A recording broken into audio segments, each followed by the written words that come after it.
రండి దేవుని వాక్యాన్ని చదువుకుందాం. లూకాసు వార్త 11వ అధ్యాయం 5వ వచనం నుంచి కిందికి చదువుకుందాం. చూడండి. మరియు ఆయన వారితో ఇట్లా, నేను మీలో ఎవనికైనాను ఒక స్నేహితుడుండగా ఉమ్, అతడు అర్ధరాత్రి వేళ ఆ స్నేహితుని యొద్దకు వెళ్ళి, ఉమ్, స్నేహితుడా, ఉమ్, నాకు 3 రొట్టెలు బదులిమ్ము. ఉమ్, నా స్నేహితుడు ప్రయాణము చేయుచు మార్గములో నా యొద్దకు వచ్చి ఉన్నాడు. ఉమ్, అతనికి పెట్టుటకు నా యొద్ద ఏమీ లేదని అతనితో చెప్పిన ఎడల, ఉమ్, అతడు లోపలనే ఉండి, నన్ను తొందర పెట్టవద్దు, తలుపు వేసి ఉన్నది, నా చిన్న పిల్లలు నాతో కూడా పండుకొని ఉన్నారు, నేను లేచి ఇయ్యలేనని చెప్పున. అతడు తన స్నేహితుడైనందున లేచి ఇయ్యకపోయినను, అతడు సిగ్గుమాలి మాటి మాటికి అడుగుట వలనైనను లేచి అతనికి కావలసినవన్నీ ఇచ్చును అని మీతో చెప్పుచున్నాను. ఉమ్, అటువలే మీరును అడుగుడి, మీకు ఇయ్యబడును, వెదకుడి, మీకు దొరుకును, తట్టుడి, మీకు తీయబడును. అడుగు ప్రతి వానికి ఇయ్యబడును, వెదకు వానికి దొరుకును, తట్టువానికి తీయబడునని మీతో చెప్పుచున్నాను. ఉమ్. మీలో తండ్రి అయిన వాడు తన కుమారుడు చేపనడిగితే చేపకు ప్రతిగా పామునిచ్చున, గుట్టునడిగితే తేలునిచ్చున. కాబట్టి మీరు చెడ్డవారయుండియు మీ పిల్లలకు మంచి ఈవులనియ నిరిగి ఉండగా, పరలోకమందున్న మీ తండ్రి తన్ను అడుగు వారికి పరిశుద్ధాత్మను ఎంతో నిశ్చయముగా అనుగ్రహించుననెను. దేవునికి స్తోత్రం కలుగును గాక. ప్రభునందు ప్రియులారా, మనం చదువుకున్నటువంటి వాక్య భాగం ఏదో ఒక వచనం కాదు, 5వ వచనం నుంచి 13వ వచనం వరకు మనం చదివాం. ఇంత పెద్ద పేరా మొత్తాన్ని నేను ఎందుకు చదివించానంటే, ఇదంతా కలిసి ఒక అంశం మీదికి మన దృష్టిని తీసుకెళ్తుంది, ఒక విషయం మీదికి మన దృష్టిని తీసుకెళ్తుంది. అందులో ఆ మెయిన్ అంశం ఏంటంటే పరిశుద్ధాత్మను కూర్చున్న అంశం. అయితే ఆ ఒక్క పాయింట్ని మనకు అందించడానికి ప్రభువు ఒక ఎగ్జాంపుల్ చెప్పి, మరి తండ్రిని కూర్చున్నటువంటి సంగతులు కూడా బోధించి పెద్ద వివరణ ఇచ్చాడు. అంటే దాని గురించి కొంచెం మనం పరిశీలిద్దాం. ఆయన ఇచ్చిన వివరణలో మొట్టమొదటిది, స్నేహితుడు తన ఇంటికి వచ్చిన అతిథికి ఆతిథ్యం చేయడానికి తన దగ్గర రొట్టెలు లేవు. రొట్టెలు లేకపోతే పొరుగునున్నటువంటి తన స్నేహితుని ఇంటికి వెళ్ళాడు. ఒకడు తన స్నేహితుని ఇంటికి వెళ్ళాడు. ఇంటికి వెళ్ళి తలుపు తడతా ఉన్నాడు. తడతా ఉన్నప్పుడు అది పొద్దుపోయింది, రాత్రి వేళ. ఆయన ఇంటికేమో అనుకోకుండా అతిథి వచ్చాడు. మరి తను ఏ స్నేహితుడి దగ్గరికి వెళ్ళి తలుపు తడుతున్నాడో ఆ స్నేహితుడు తలుపు వేసుకొని తన పిల్లలతో కూడా పండుకొని ఉన్నాడు. ఈయన వెళ్ళి తలుపు తట్టినప్పుడు ఆ పండుకున్నవాడు ఎవరు అది అంటాడు. తలుపు వెనకున్నాడు, నేను ఫలానా అంటే, ఆ ఏంటి అంటాడు. నా ఇంటికి ఇట్లా స్నేహితుడు వచ్చాడు, మరి అతనికి పెట్టడానికి నా దగ్గర ఆహారం లేదు, నీ దగ్గర ఏదైనా ఆహారం ఉందేమో అని నీ తలుపు తడుతున్నాను అన్నప్పుడు, ఏం ఆహారం ఈ జామున, నేను పిల్లలతో పాటు పండుకొని ఉన్నాను, లేదు పో అంటాడా? ఒకవేళ ఆ మాట అంటే బయట తలుపు కొట్టే స్నేహితుడు పోతాడా? వాళ్ళిద్దరు ఫ్రెండ్స్, ఒకరి మనసు ఒకరికి తెలుసు, ఒకరి విషయాలు ఒకరికి ఎరుకైనవి. కాబట్టి లోపల పండుకున్నవాడు ఇవ్వను అనడు. ఒకవేళ అన్నా బయటోడు పోడు, ఎందుకంటే చనువు. కాబట్టి తలుపు తడతానే ఉంటాడు. అతడు సిగ్గుమాలి మాటి మాటికి అడుగుచున్నందున, సిగ్గుమాలి ఎవరు అడుగుతారండి? సిగ్గుమాలి అడగాలంటే ఒకటే, మనకు స్వాతంత్ర్యం ఉండాలి అవతల వ్యక్తి మీద. అవతల వ్యక్తి మీద మనకు చనువు ఉంటే ఆ చనువును బట్టి అతడు లేపన్న, లేదు లేదు, కాదు లేదు, ఇవో అంటాం. అరే లే పోరా నాయనా అంటే, అట్లా అనవాగో, లేదంటావు ఏంది, నువ్వు తప్పితే ఎవడిస్తారు నాకు, అట్లా కాదు వేయాల్సిందే నువ్వు అంటే. ఎందుకు? ఆ వ్యక్తి మీద మనకున్న చనువును బట్టి, స్వాతంత్ర్యాన్ని బట్టి, ఆ వ్యక్తికి మన మీద ఉన్న చనువును బట్టి మనం వదిలిపెట్టాం. అదే కొత్తవాడు అనుకో, నా దగ్గర లేదన్నప్పుడు అతన్ని బ్రతిమాలుతామా? మాటి మాటికి సిగ్గుమాలి అడుగుతామా? అడగం. కానీ అవతలాడు మన ఫ్రెండ్ అనుకో, వాడు 10 సార్లు లేదు అన్నా కూడా, ఆ తెలుసులే ఇవ్వయాను అని సిగ్గుమాలి మాటి మాటికి అడుగుతాం. అవునా? ఇక్కడ ఫస్ట్ పాయింట్ ఏంటంటే, తలుపు ఆవల ఒక స్నేహితుడు ఉన్నాడు, తలుపు ఈవల ఒక స్నేహితుడు ఉన్నాడు. ఇతడు వచ్చి పిలిచి అడిగినప్పుడు కొద్దిగా తొందరగా ఇవ్వు, పాపం ఆకలితో వచ్చాడు, అతనికి ఇంత రొట్టె పెట్టాలి, త్వరగా లేచి ఇవ్వు అంటే 1, 2, 3 సార్లు అతను పదే పదే పిలిచి అడిగినప్పుడు నేను ఇవ్వను అని అతడు అంటాడా? అనడు కదా. వచ్చి తలుపు తట్టిన వాడు తన స్నేహితుడైనందున, మాటి మాటికి సిగ్గుమాలి అతడు అడుగుచున్నందున నిశ్చయముగా లేచి అతనికి కావలసినవి అతడికి ఇచ్చును కదా. ఇస్తాడా? ఇవ్వడా? ఇస్తాడు కదా అని ఒక పెద్ద ఎగ్జాంపుల్ చెప్పాడు. ఒకటి ఇంతటితో వదిలిపెట్టలా. తర్వాత ఏమన్నాడు తెలుసా? అటువలనే మీరు కూడా అడగండి. ఎందుకంటే ఆ స్నేహితుడు ఈ స్నేహితునికి ఎలాగో చనువు ఉందో, వాళ్ళిద్దరికి మధ్య అనుబంధం ఉందో, ఆ అనుబంధాన్ని బట్టి అవతలి వాడు ఎలా స్పందిస్తాడో, అలాగే మీకు పరలోక తండ్రికి అలాంటి అనుబంధం ఉంది అంటున్నాడు. మీకు పరలోకపు తండ్రికి అలాంటి అనుబంధం ఉంది, ఆయన దగ్గర మీకు ఆ చనువు ఉంది అంటున్నాడు. ఒకసారి స్పందించకపోతే ఆ స్నేహితుడి విషయంలో మాటి మాటికి అడిగినందున తప్పకుండా అతడు లేచి అతనికి కావలసినవి ఇచ్చును కదా. ఆ స్నేహితుని కంటే శ్రేష్ఠుడు మీ పరలోకపు తండ్రి అంటాడు. కాబట్టి ఆయన దగ్గర మీకున్న చనువును బట్టి ఆయనకు మీరు తెలుసు, అలాగే మీకు ఆయన తెలుసు. ఒకప్పుడు మీరు ఆయన ఎరగరు, ఇప్పుడు నా ద్వారా మీరు తండ్రిని తెలుసుకున్నారు. అంతేకాదు మీరు దేవుని ఎరిగినవారు, దేవుని చేత ఎరుగబడినవారు. ఆయనకు మీరు తెలుసు, మీకు ఆయన తెలుసు. అంతేకాదు మీకు ఆయనకి మధ్య అనుబంధం ఏర్పడింది. ఎంత అనుబంధం అంటే తండ్రి కొడుకుల అనుబంధం. అబ్బా తండ్రి అని మీరు ఆయన మొర్రపెట్టేంత స్వేచ్ఛ, స్వాతంత్ర్యం మీకు లభించింది. కాబట్టి స్నేహితుడన్న ఒకవేళ ఇవ్వకపోవునేమో కానీ తండ్రి తప్పనిసరిగా ఇస్తాడు. కాబట్టి మీరు అడగండి అన్నాడు. మీరు అడుగుడి, అలాగే వెదకుడి. అడుగుడి మీకు ఇవ్వబడును, వెదకుడి మీకు దొరుకును, తట్టుడి మీకు తీయబడును. తర్వాత అన్నాడు అడుగు ప్రతివాడును పొందును. ఆయన సన్నిధికి వచ్చి, ఆయన పాదాల దగ్గరకు వచ్చి, ఆయన తలుపు తట్టి, ఆయన సన్నిధిని వెతికి, ఆయనను అడిగే ప్రతి వానికి భేదము లేదు. ప్రతి వానికి ఇయ్యబడును. వెతికే ప్రతి వానికి ఆయన దొరుకుతాడు, ఆయన సన్నిధి దొరుకుతుంది.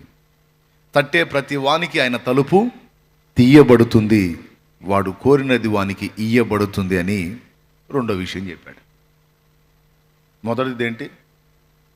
ఫ్రెండ్ మీద ఉన్న చనువును బట్టి సిగ్గుమాలి మాటి మాటికి అడిగితే తప్పనిసరిగా ఫ్రెండ్ లేచి హెల్ప్ చేస్తాడు. ఒకవేళ ఫ్రెండ్ స్పందించినా స్పందించకపోయినా పరలోకపు తండ్రి మాత్రం తప్పకుండా స్పందిస్తాడు.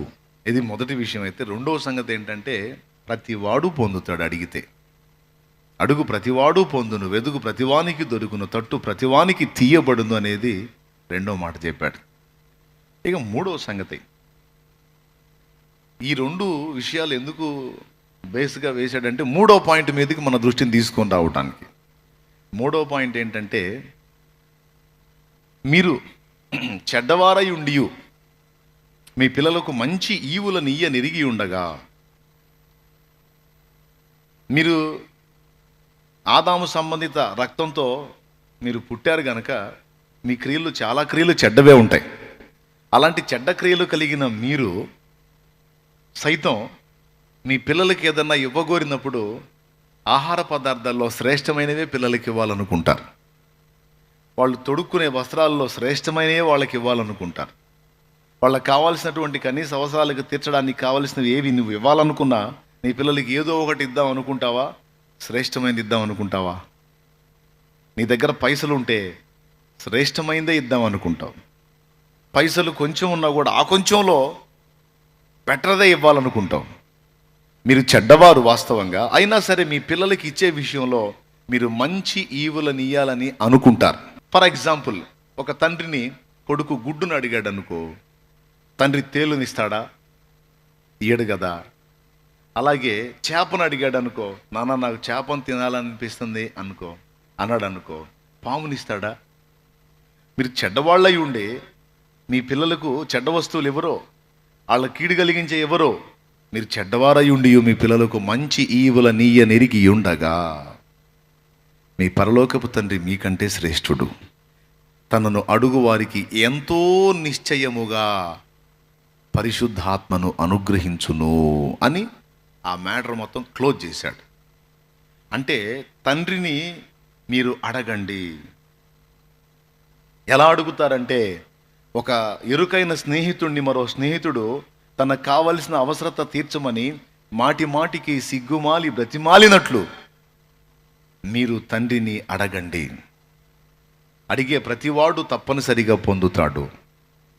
మూడవది, తండ్రి మనకి ఎల్లప్పుడూ మంచి ఈవులను ఇవ్వాలనే ఆకాంక్షిస్తాడు. ఎగ్జాంపుల్, మీరు చెడ్డోళ్ళయుండి కూడా మీ పిల్లలకు మంచి ఈవులను ఇవ్వాలని అనుకుంటారు. సో మీ తండ్రి కూడా మీకు మంచి ఈవులను ఇవ్వాలనే ఆశిస్తాడు. కాబట్టి మనకు ఇవ్వబడేటువంటి మంచి ఈవులలో ఒక ఈవిని గురించి స్పెషల్గా ప్రభు హైలైట్ చేసి చూపించాడు. తండ్రి మనకి ఇవ్వగోరినటువంటి ఈవులలో ఒక ఈవి పరిశుద్ధాత్ముడు. పరిశుద్ధాత్మ మనకు ఈవిగా అనుగ్రహించబడ్డాడు. ఈవి అంటే పర్యాయ పదాల్లో బహుమతి, బహుమానం అని చెప్పొచ్చు. దేవునికి స్తోత్రం, గాడ్ గిఫ్ట్. అలాగే పరిశుద్ధాత్మను గురించి సంచకరువు అని కూడా చెప్పబడింది. సంచకరువు అంటే మన వాడుక భాషలో ఒక పెద్ద అమౌంట్ని ఇవ్వబోయేటప్పుడు ముందు భయానక కొంత అమౌంట్ ఇస్తాం. అలాగే దేవుడు తన నిత్య స్వాస్థ్యాన్ని మనకి ఇవ్వబోయేదానికి ముందు తన పరిశుద్ధాత్మను మనకు సంచకరువుగా అనుగ్రహించాడు. ఇప్పుడు ఇంత మ్యాటర్ దగ్గర 5వ వచనం నుంచి 13వ వచనం వరకు ఒక పెద్ద పేరా మొత్తాన్ని 2 ఎగ్జాంపుల్స్ తీసుకొని మరి చూపించి పరిశుద్ధాత్మ మీదికి మన దృష్టి వెళ్ళేటట్టు, మనం పరిశుద్ధాత్మను కోరేటట్టు ప్రభు ఎందుకు మనల్ని ప్రేరేపిస్తున్నాడు అంటే, పరిశుద్ధాత్మ మనం కోరుకోవలసిన వాటన్నిటిలో ఒక శ్రేష్టమైన ఈవి అని యేసు ప్రభు మనకి వెల్లడి చేస్తూ ఉన్నాడు. దేవుని ముందు మోకాళ్ళు ఉన్నప్పుడు సహజంగా మనం ఎన్నో విషయాలు అడుగుతూ ఉంటాం. ప్రభువా, నాకు జ్ఞానం ఇవ్వు, నాకు బలాన్ని ఇవ్వు, నాకు అది ఇవ్వు, నాకు సహాయం చెయ్యి, నా అవసరాలు తీర్చు, నాకు తెలివితేటలు ఇవ్వు, నాకు అది ఇవ్వు, నాకు ఇది ఇవ్వు అని బోలెడని దేవుని ముందు కూర్చొని మనం అడుగుతూ ఉంటాం. మీరు ఎంతమంది అడుగుతారు, దేవా నాకు జ్ఞానం లేదు, నాకు జ్ఞానం ఇవ్వు, తెలివి లేదు, తెలివినివ్వు, నాకు శక్తి లేదు, శక్తినివ్వు, నాకు అది లేదు, ఇది లేదని. నేను కూడా దేవుని ముందు కూర్చున్నప్పుడు ప్రార్థనలో తప్పకుండా దేవుణ్ణి అడుగుతూ ఉంటాను. కానీ దేవుని వాక్యంలో, యేసుప్రభు మాటల్లో 2 సంగతుల్లో ఎక్కువగా స్పష్టంగా మనకు వెల్లడి చేశాడు అడిగే విషయంలో. ఒకటి, ప్రభు నేర్పిన ప్రార్థనలో ఆయన నామం పరిశుద్ధపరచబడాలని, ఆయన రాజ్యం రావాలని, ఆయన చిత్తం భూమి మీద నెరవేరాలని మీరు కోరండి అన్నాడు. తర్వాత మీరు వ్యక్తిగతంగా మీ అనుదిన ఆహారాన్ని అడగండి. అలాగే మరి క్షమించమని, ఇతరులను మీరు క్షమించినట్లు మమ్మల్ని కూడా క్షమించు ప్రభువా అని మీరు తండ్రిని అడగండి, క్షమించమని అడగండి. అలాగే శోధంలోనికి తేక కీడు నుండి, దుష్టు నుండి సేవ్ చేయమని, కాపాడమని అడగండి అని చెప్పాడు. ప్రభువు నేర్పిన ప్రార్థనలో 3 విషయాలేమో తండ్రికి సంబంధించినవి, దేవుని రాజ్యానికి సంబంధించినవి. 3 విషయాలేమో మనకు సంబంధించినవి. చివరి విషయం రాజ్యము, మహిమ, బలము, శక్తి సర్వం నిరంతరం నీవై ఉన్నవి తండ్రి అని ఆయన సర్వాధికారాన్ని వ్యక్తం చేస్తూ మనం తెలియజేసేటువంటి పదం. పరలోక ప్రార్థన మీకు తెలుసు, చేయమంటే అందరూ చేస్తారు, సింపుల్. చేయండి ఒకసారి. పరలోకమందున్న మా తండ్రి, నీ నామం పరిశుద్ధపరచబడును గాక, నీ రాజ్యం మాకు వచ్చును గాక. ఆ 3 మాటలు ఎవరికి సంబంధించినవి? నీ నామం పరిశుద్ధపరచబడాలి, నీ రాజ్యం రావాలి, నీ చిత్తం. అవి నీ పర్సనల్ కాదు, అవి దేవునికి సంబంధించినవి, భూమి మీద వ్యక్తులకు సంబంధించినవి. ఓకేనా? 4వది, మాకు కావలసిన తర్వాత మాకు ఆహారం ఇవ్వండి అండ్ మమ్మల్ని క్షమించండి, మమ్మల్ని శోధంలోనికి తేక కీడు నుండి, దుష్టుని నుండి మమ్మల్ని తప్పించండి. ఎందుకంటే రాజ్యము, బలం, మహిమ, శక్తి సర్వం నిరంతరం నీవై ఉన్నవి తండ్రి, నువ్వు సర్వాధికారివి తండ్రి అని ఆయన ఏమై ఉన్నాడో, సమస్తం ఆయనకి ఎలా చెందవలసి ఉందో ఆ మాట ఫైనల్ చేసి ముగించాడు. ఇది ప్రభువు నేర్పిన ప్రార్థన. ఇప్పుడు ప్రభువు చెప్పినటువంటి ఈ 7 అంశాల ప్రార్థన కూడా మన యందు మన ద్వారా నెరవేరాలంటే పరిశుద్ధాత్మ సహాయమే కావాలి. ఇది ఆశ్చర్యకరమైన సంగతి. అందుకే ప్రార్థన నేర్పవా మాకు అన్నప్పుడు ప్రార్థనలో మనం ఏమి కోరాలో, వేటి విషయమే మన ఆశ ఉండాలో ఆ 7 అంశాలను అక్కడ స్పష్టపరిచాడు. అవన్నీ మనకు సాధించి పెట్టేది ఎవరో? లూకా 11:13 వచనంలో పరిశుద్ధాత్మ. మీకు నేను చెప్పింది వాస్తవమేనా అనడానికి ప్రభువు నేర్పినటువంటి ప్రార్థన కూడా ఈ 11లోనే ఉంది. చూడండి, మొదటి వచనం నుంచి చూడు. లూకా 11:1 నుంచి చూడు. ఆయన ఒక చోట ప్రార్థన చేయుచుండెను. ప్రార్థన చాలించిన తరువాత ఆయన శిష్యులలో ఒకడు, ప్రభువా, యోహాను తన శిష్యులకు నేర్పినట్టుగా మాకును ప్రార్థన చేయ నేర్పమని ఆయన అడిగాను. అబ్బా, దేవునికి స్తోత్రం కలుగునుగాక. హల్లెలూయా. అడిగారా? ఎప్పుడు స్టార్ట్ చేశాడు చూడు, అక్కడ చదువు. అందుకు ఆయన, మీరు ప్రార్థన చేయునప్పుడు, తండ్రి, నీ నామము పరిశుద్ధపరచబడును గాక, అద్దుగో, నీ రాజ్యము వచ్చును గాక, మాకు కావలసిన అనుదిన ఆహారము దినదినము మాకు దయచేయము. మేము మాకచ్చియున్న ప్రతివాన్ని క్షమించుచున్నాము గనుక మా పాపములను క్షమించుము, మమ్మను శోధనలోనికి తేకుము అని పలుకుడని వారితో చెప్పాను. దేవునికి స్తోత్రం కలుగును గాక. ఇంకా క్లియర్గా మత్తయి సువార్త 6లో ఈ ప్రార్థన రాయబడి ఉంది. ఇక్కడ పైన చూస్తే ఈ ప్రార్థన ప్రస్తావించి ఆ కింద ఇందాక మనం చదివిన పేరా మొత్తం మాట్లాడి ఫైనల్లో పరిశుద్ధాత్మను అడగండి అన్నాడు. తండ్రి తనను అడుగు వారికి ఎంతో నిశ్చయముగా తన పరిశుద్ధాత్మను అనుగ్రహించును అని అన్నాడు. ఇప్పుడు ఇదంతా ఎలా ఉందంటే, ఇంటి పైన టాప్ నుంచి చూపించుకుంటా వచ్చి కెమెరాని ఫైనల్గా బాటంలో హోలీ స్పిరిట్ని చూపిస్తున్నాడు. దేవునికి స్తోత్రం కలుగునుగాక. హల్లెలూయా. అర్థమైందా? అడుగుని ఎవరిని చూపిస్తున్నాడు? పరిశుద్ధాత్మను చూపిస్తున్నాడు.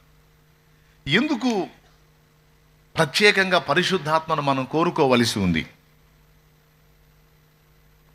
ఎందుకు దేవుని ఆత్మను మనం గోజాడుకోవలసి ఉంది? ఎప్పటికప్పుడు దేవుని ఆత్మ సహాయమును అర్థించమని ఎందుకు దేవుడు యేసు ప్రభు స్పష్టంగా చూపించాడంటే, రహస్యం అంతా ఆయన దగ్గరే ఉంది.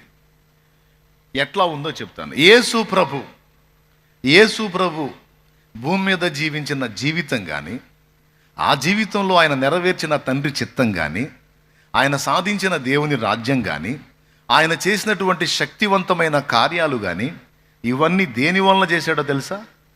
పరిశుద్ధాత్మ వలననే చేశాడు. ఆ సంగతి ఆయన ఎరుగును గనుక మనకు అదే బాట చూపిస్తున్నాడు. ఉన్న రహస్యం అంతా ఆయన దగ్గర ఉందిరా, మీరు ఎటేటో పెట్టకండి, మైండ్ పరిశుద్ధాత్మ మీద పెట్టండి రా అని చెప్తున్నాడు అక్కడ.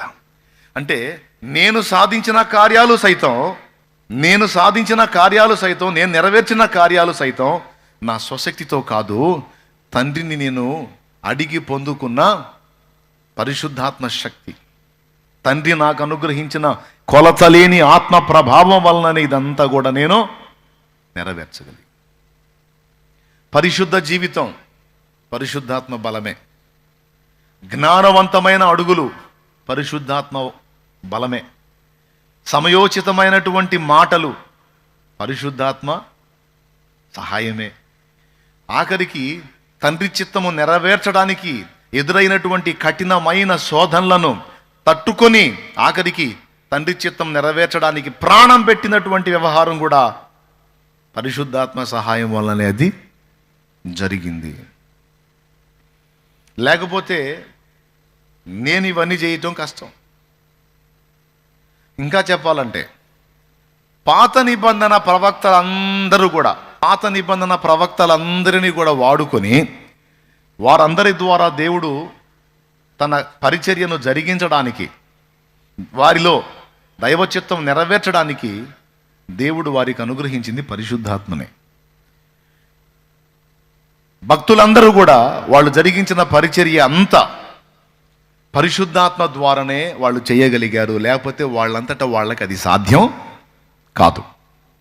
అర్థమవుతుందా మీకు? ఫస్ట్ ఏం చెప్పాను? యేసయ్య నెరవేర్చిన కార్యాలన్నీ పరిశుద్ధాత్మ సహాయంతోనే నెరవేర్చాడు. ఓకే, ఒకటి. రెండవది, పాత నిబంధన ప్రవక్తలందరూ ఏలియా నెరవేర్చిన కార్యం కావచ్చు, ఎలీషా నెరవేర్చిన కార్యం కావచ్చు, భక్తులు, ప్రవక్తలు, చిన్న ప్రవక్తలు, పెద్ద ప్రవక్తలు ప్రవచించిన ప్రవచన వాక్కంతా కూడా పరిశుద్ధాత్మ ద్వారానే వాళ్ళు పలికారు. అది రాయబడింది. ఇది పేతురు రాసిన పత్రికలో ఉంది. ఒకడు తన ఊహను బట్టి చెప్పుట వలన లేఖనములో ఏ ప్రవచనము పుట్టదని మొదట గ్రహించుకొనవలెను. మనుషులు పరిశుద్ధాత్మ చేత ప్రేరేపించబడిన వారై దేవుని మూలముగా పలికిరి అని రాస్తుంది. పరిశుద్ధాత్మ చేత అంటే పాత నిబంధనలో ప్రవక్తలందరినీ వాడుకొని వాళ్ళ ద్వారా జరిగించినటువంటి శక్తివంతమైన కార్యాలు, సూచక్రియలు కావచ్చు, వాళ్ళ ద్వారా దేవుడు రాయించినటువంటి సంగతులు లేదా పలికించిన సంగతులు కావచ్చు, ఇవన్నీ పరిశుద్ధాత్మ వలననే జరిగినాయి అనేది మనం గుర్తుపెట్టుకోవాల్సిన సంగతి. సో మొట్టమొదటిది, ఓల్డ్ టెస్టిమెంట్లో ఉన్నటువంటి పరిశుద్ధ ప్రవక్తలు, సేవకులు జరిగించినటువంటి సేవా ఫలమంతా కూడా పరిశుద్ధాత్మ సహాయమే. రెండవది, యేసు ప్రభు జరిగించిన పరిచర్య అంతా కూడా పరిశుద్ధాత్మ తోడ్పాటే. మూడవ సాక్ష్యం, అపోస్తలులు ఏం కార్యాలు సాధించారండి వాళ్ళు. ఒక పక్క ఆత్మను రక్షించడమే కాకుండా వాళ్ళు ఎంత శక్తివంతంగా దేవుని కొరకు ఫలించారంటే, ఇటు భౌతికంగానూ వాళ్ళు కార్యాలు చేశారు, ఆత్మీయంగా కూడా కార్యాలు చేశారు. అంతేకాదు, ఆనాడు వాళ్ళు అందించినటువంటి ఆ మాటలే మనకి లేఖనాలై ఈరోజు క్రొత్త నిబంధనలో అపోస్తల కార్యం దగ్గర నుంచి పౌలు పత్రికలు, యోహాను పత్రికలు, పేతురు పత్రిక, ఫిలెమోను పత్రిక, అలాగే ప్రకటన గ్రంథంతో సహా మొత్తం వాళ్ళు మనకు అందించినటువంటి సమాచారం లేఖనాలు అయిపోయి కూర్చున్నాయి. అవి ప్రపంచ ప్రజల్లో అత్యధికమైన జనాభా ఎవరు? క్రైస్తవులు. అయితే అత్యధికమైన జనాభా చేతుల్లో ఉన్న గ్రంథం ఏది? బైబుల్. అయితే బైబుల్లో చెప్పబడినటువంటి విషయాలు దైవోక్తులుగా చెప్పబడినవి నాడు అపోస్తలులు పలికిన మాటలు, ప్రవక్తలు పలికిన మాటలు, యేసు ప్రభు పలికిన మాటలు. పాత నిబంధన లేఖనాలన్నీ ప్రవక్తలు పలికినాయి.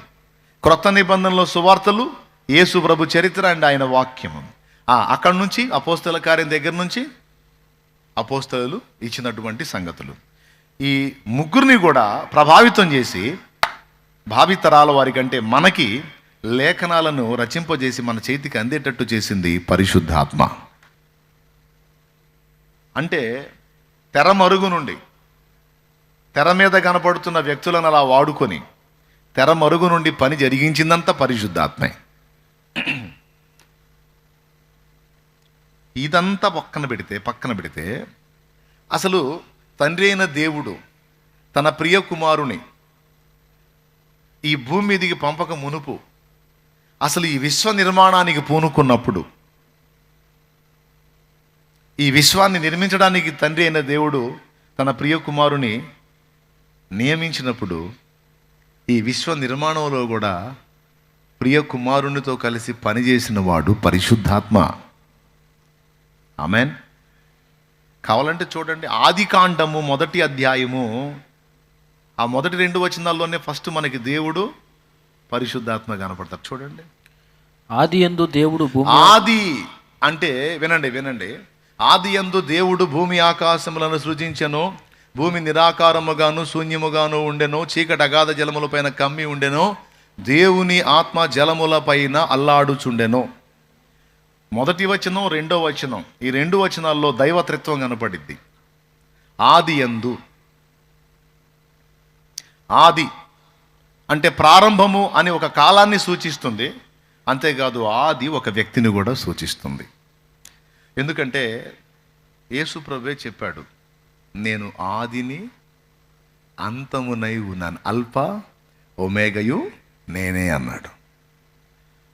అంటే కాలం ఎవరు? ఆయనే. కాలమే ఆయనే చెప్పాడు. నేను చెప్పానా? అల్ఫా ఒమేగా అంటే ఏంది అర్థం? ఆదియు అంతము నేనే అన్నాడు. ఆది అంతం అంటే ఏమన్నా వస్తువులా, వ్యక్తులా? Starting, ending. కాలాన్ని కూర్చిన విషయం అది. అంటే కాలమే నేను. అంతేకాదు ఈ విశ్వం అంతటికి ఆధారము నేను. ఇప్పుడు నేను మాట్లాడే ఈ మైక్ ఉంది, ఈ మైక్ ఆధారం ఏంది? స్టాండ్. ఈ స్టాండ్ లేకపోతే ఈ మైక్ గాల్లో నిలబడిద్దా? నిలబడదు. ఈ చరాచర జగత్తు మొత్తం విశ్వం అయితే, ఈ విశ్వం అంతా దేని కక్షలో అది పర్ఫెక్ట్గా ఎలా ఉందో తెలుసా? దాని అంతటిని అలాగ నిలబెట్టి ఈ విశ్వచక్రాన్ని తిప్పుతున్నది ఆయనేనట. నేను చెప్పలా, కొలసైలోకి రాసిన పత్రిక 1వ అధ్యాయము 15వ వచనం చెప్పింది చూడండి. ఆయన అదృశ్య దేవుని స్వరూపి అయి సర్వ సృష్టికి ఆది సంభూతుడై ఉన్నాడు. ఏలయనగా ఆకాశమందున్నవియు భూమి అందున్నవియు, దృశ్యమైనవి గాని అదృశ్యమైనవి గాని, ఆకాశమందున్నవియు భూమి అందున్నవియు, కనబడేవి గాని కనబడనవి గాని, అవి సింహాసనములైనను ప్రభుత్వములైనను ప్రధానులైనను అధికారములైనను సర్వమును ఆయన యందు సృజింపబడిన. అది ఆయన యందు. ఈయన పేరేందంట? ఆది. అందుకే ఆది యందు దేవుడు. దేవునికి స్తోత్రం. ఆ ఒక్క ముక్కలోనే ఇంత మ్యాటర్ ఉంది. మనం దాన్ని పరిశీలిస్తే ఆది యందు దేవుడు అంటే ఎవని యందు? సమస్తము ప్రభువునందే ఉందట. ఆ ఊరుకు అన్నయ్య, మరి నువ్వు ఆది ఏందంటే స్టార్టింగ్లో అన్నయ్య. ఓకే, కాదని నేను అనలా. స్టార్టింగ్ అంటే కాలమే కదా, మరి కాలమే ఆయన అని చెప్తుంది వాక్యం. యేసుప్రభు అనేక చోట్ల చెప్పుకున్నాడు తాను కాలమై ఉన్నట్టు. అంతేకాదు, ఈ విశ్వమంతా ఆయన యందు ఉన్నట్టు ఇప్పుడు నేను చూపించాను. సింహాసనములైనా ప్రభుత్వాలైనా అధికారాలైనా ఆకాశమందున్నవి భూలోకమందున్నవి దృశ్యమైనవి అదృశ్య సమస్తము ఆయన యందు సృజించబడు. అంటే ఈ మైక్ ఈ స్టాండ్ యందు ఉన్నట్టు ఈ విశ్వము అంతా కూడా ఆయన యందు ఉన్నదట. దీనికి రెండవ నిరూపణ అపోస్తల కార్యములు 17వ అధ్యాయంలో మీరు చూస్తే, అపోస్తల కార్యం 17వ అధ్యాయము 27వ వచనం నుంచి చూడండి. మరియు యావత్ భూమి మీద కాపురముండుటకు ఆయన ఒకరి నుండి ప్రతి జాతి మనుషులను సృష్టించి, వారు ఒకవేళ దేవునిని తడువులాడి కనుగొందురేమో అని తన్ను వెదకు నిమిత్తము నిర్ణయ కాలమును వారి నివాస స్థలముల యొక్క పొలిమేరలను ఏర్పరచెను. ఆయన మనలో ఎవనికిని దూరముగా ఉండువాడు కాడు. ఆ మాట ఎప్పుడైనా ఆలోచించారా? ఆయన మనలో ఎవ్వనికిని దూరముగా ఉండువాడు కాడు. మనం ఆయన యందు బ్రతుకుచున్నాము. అదిగో మనము ఆయన యందే బతుకుతున్నాం, చలించుచున్నాము. ఏమండి, అసలు మన బతుకే ఆయన యందంట. ఆయన లేకపోతే మనకు బతుకే లేదు. మనకు కాదు, అన్నిటికి కూడా లేదు. ఏ ప్రాణికి ఏ జీవికి లేదు. దేవునికి స్తోత్రం. తెలుసా మీకు ఆ రహస్యం? ఆయన ఉచ్ఛ్వాస నిశ్వాసములను గురించి ఎప్పుడన్నా ఆలోచించారా మీరు? ఆయన శ్వాస వదిలితే కొన్ని ప్రాణులు పుడుతున్నాయి, శ్వాస తీసుకుంటే కొన్ని ప్రాణులు పోతున్నాయి అని చెప్పి పెద్దలు చెప్తారు కదా. అట్లా ఈ ఈ ఈ భూమి మీద ఉన్నటువంటి సకల జీవుల యొక్క మనుగడ ఆయన చేతిలోనే ఉంది. మనము ఆయన యందు బ్రతుకుచున్నాము, చలించుచున్నాము, తిరుగుతున్నాం, కదులుతున్నాం. అంతేకాదు, మూడవది ఉనికి అనేది ఏదన్నా ఉంది అంటే మనం ఆయనలోనే ఉనికి కలిగి ఉన్నాం. మన ఉనికికి ఆధారం ఆయనే. ఇప్పుడు చెప్పండి, ఇవన్నీ కలిపి మనం ఆయన యందు ఉన్నాము, చలించుచున్నాము, ఉనికి కలిగి ఉన్నామంటే టోటల్గా మనం ఎవరిలో ఉన్నాం? ఆయన యందు అన్నాడా లేదా? ఎవరి యందు ఉన్నాం? మనకు ఆక్సిజన్ ఎలా అందుతుంది? ఫుడ్ ఎలా దొరుకుతుంది? సమస్తము ఆయన కార్యాలే. ఒక 5 నిమిషాలు గాలిని బిగబట్టాడంటే, ఒక 5 నిమిషాలు ఆక్సిజన్ ఆపేశాడంటే ఎంత మనగాడు కూడా కొయ్య బొమ్మల సచ్చి నిలుక్కోవాల్సిందే. ఏ తోలు బొమ్మలే కండి, ఎంత ఏదో ఎచ్చులు పట్టం తప్ప ఏముందేడా? స్తోత్రం. పెద్ద పెద్ద పహిలువాన్లు ఏమైపోయారండి? బొందలగడ్డలో బొంద పెట్టబడ్డారు.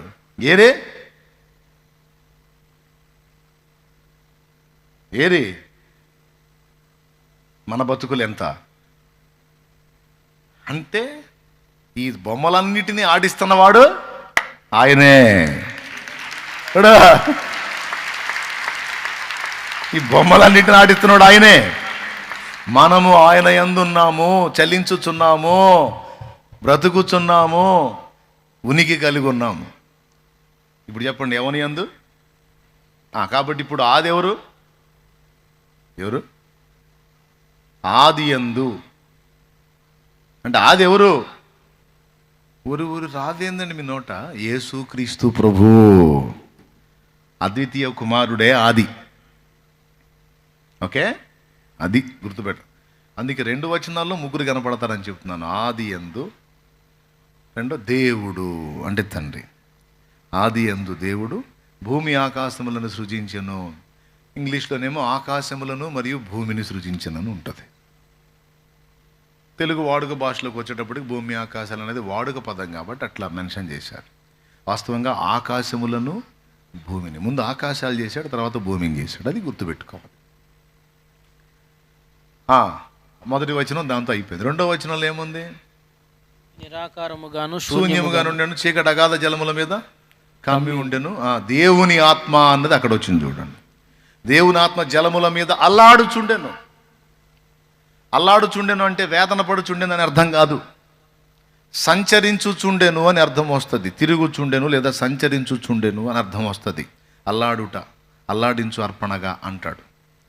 పాత నిబంధనలో అర్పణలను గురించి మాట్లాడేటప్పుడు అంటే అల్లాడించుట అంటే త్రిపుట అని అర్థం వస్తుంది. మామూలుగా మన భాషలో అల్లాడిపోతున్నాను నేనంటే బాధపడుతున్నానని. ఇక్కడ దేవుని ఆత్మ జలముల పైన అల్లాడుచుండెను అంటే ఆయన సంచరించుచున్నాడు, ఒక పని చేయడానికి పూనుకున్నాడు అని అర్థం. మళ్ళీ ఒక్కసారి గుర్తుపెట్టుకోండి ఈ మాటనే. కనబడుతున్న దృశ్య ప్రపంచమంతా కంటికి కనబడని ఆత్మ ద్వారానే నిర్మించబడింది. అది వాస్తవం. కంటికి కనిపించని ఆత్మ ద్వారానే నిర్మించబడింది. సో దైవ కుమారుడు సృష్టి నిర్మాణం చేయడానికి పూనుకున్నప్పుడు, తన యందు సృష్టిని నిర్మింపగోరినప్పుడు దేవుని ఆత్మ ఈ చరాచర జగత్తు నిర్మాణానికి దేవుని ఆత్మ పనిచేశాడు. ఆనాడు సృష్టి నిర్మాణానికి దేవుని ఆత్మ పనిచేశాడు. ఈనాడు గొర్రెపిల్ల భార్య నిర్మాణ విషయంలో కూడా అదే ఆత్మ పనిచేస్తున్నాడు. అర్థమైందా? గొర్రెపిల్ల భార్య అసలు పుట్టడానికి అంటే సృష్టి జరగడానికి పరిశుద్ధాత్మే పనిచేశాడు. అంతేకాదు సృష్టించబడినటువంటి ఈ వ్యక్తులు దైవ కుమారునికి సాటి అయిన సహాయముగా తయారు చేసే పని కూడా పరిశుద్ధాత్మే పూనుకున్నాడండి. అది అసలు సంగతి. ఎవరు పూనుకున్నాడు? మరి పరిశుద్ధాత్ముడు అన్నది చిన్న విషయం కాదు. పరిశుద్ధాత్ముడు ఆయన ఒక వ్యక్తి. ఆయన అనుగ్రహించే శక్తి కూడా పరిశుద్ధాత్మ అనే పిలువబడింది. కాబట్టి ఇప్పుడు దైవత్రిత్వంలో మనం ప్రత్యేకంగా దృష్టి సారించవలసినటువంటి వ్యక్తి, ప్రస్తుతం భూమి మీద మనం ఉన్న పొజిషన్లో మనకు అందుబాటులో ఉండి మనలో తండ్రి కార్యమంతా నెరవేర్చడానికి మనకు సమీపంగా ఉంది, మనలో ఉంది, మనతో ఉంది ఎవరంటే పరిశుద్ధాత్ముడే. అందుకని పరలోక ప్రార్థన ప్రభు నేర్పేటప్పుడు ఏ సంగతులు చెప్పాడో అవన్నీ మనం నెరవేర్చాలంటే పరిశుద్ధాత్మే మనకు సహాయం చేయాలి. అలాగే పాత నిబంధన ప్రవక్తలు చేసిన పని కానీ, యేసు ప్రభు చేసిన పనులు కానీ, అపోస్తలులు చేసిన పనులు కానీ మన ద్వారా కూడా కార్యరూపం దాల్చాలంటే ఆ పరిశుద్ధాత్మనే మనం పట్టుకోవాలి. అది స్ట్రైట్గా చూపిస్తున్నాడు యేసు ప్రభు వాక్యంలో. తండ్రి తనను అడుగు వారికి ఎంతో నిశ్చయముగా తన పరిశుద్ధ ఆత్మను అనుగ్రహించును అన్నాడు. తండ్రి ఇచ్చేటువంటి మంచి ఈవి పరిశుద్ధాత్ముడట. మంచి ఈవి. మీరు చెడ్డవారై ఉండి కూడా మీ పిల్లలకు మంచి ఈవులను ఇయ్యని ఎరిగి ఉండగా మీ పరలోకపు తండ్రి మీకంటే మంచిగా ఇస్తాడు కదా అని. అబ్బో, ఆయన ఏమి ఇస్తాడో, ఒక ₹1,00,00,000 డబ్బులు ఇస్తాడా, అయితే వజ్రాలు ఇస్తాడా, అయితే వెండి బంగారులు ఇస్తాడా, ఏమి ఇస్తాడు? లోకం మొత్తాన్ని జయించే జ్ఞానం ఇస్తాడా? సహజంగా మన దృష్టి అంతా ఇటే ఉంటుంది. అంత శరీరంతో బతుకుతున్నాం కదా, అంత శరీర సంబంధంగా ఉంటుంది. కానీ ప్రభు చూపిస్తుంది ఏంటంటే, మన మోకాళ్ళుని అడిగే రకరకాల సంగతులన్నిటికంటే కూడా అడగవలసింది, ప్రాముఖ్యమైంది పరిశుద్ధాత్మననే విషయాన్ని చెప్తున్నాడు. ఎందుకు ఎందుకు ఎందుకు ఆ ఒక్కడిని అడగమని ఎందుకు కోరుతున్నాడు? పరిశుద్ధాత్మను అడగండి, పరిశుద్ధాత్మను అడగండి. మీరందరూ కలిసి ఒకసారి చెప్పండి ఇదే మాట. అది చెప్పాలి, నేను ఊరుకోను. నోట్లో కొనుక్కుంటేట మీకేం నోర్లు లేవైంది. అడగండి, ఏం అడగండి, అడగండి, ఏం అడగండి. అది బాగా మీ మనసుకు ఎక్కాలి, అందుకని చెప్తున్నాను నేను. పరిశుద్ధాత్మ ఒక్కడు నీతో ఉంటే, వినండి, పరిశుద్ధాత్మ ఒక్కడు నీతో ఉంటే ఇటు భౌతికంగానైనా అటు ఆత్మీయంగానైనా నువ్వు భద్రంగా ఉంటావు. నీ ద్వారా దేవుడు అనుకున్న కార్యాలన్నీ జరుగుతాయి. అది మెడిసిన్ 2 రకాలు మనం వాడే మెడిసిన్: అలోపతి, హోమియోపతి. ఆయుర్వేద వైద్యం ఉంది, అది 3వది.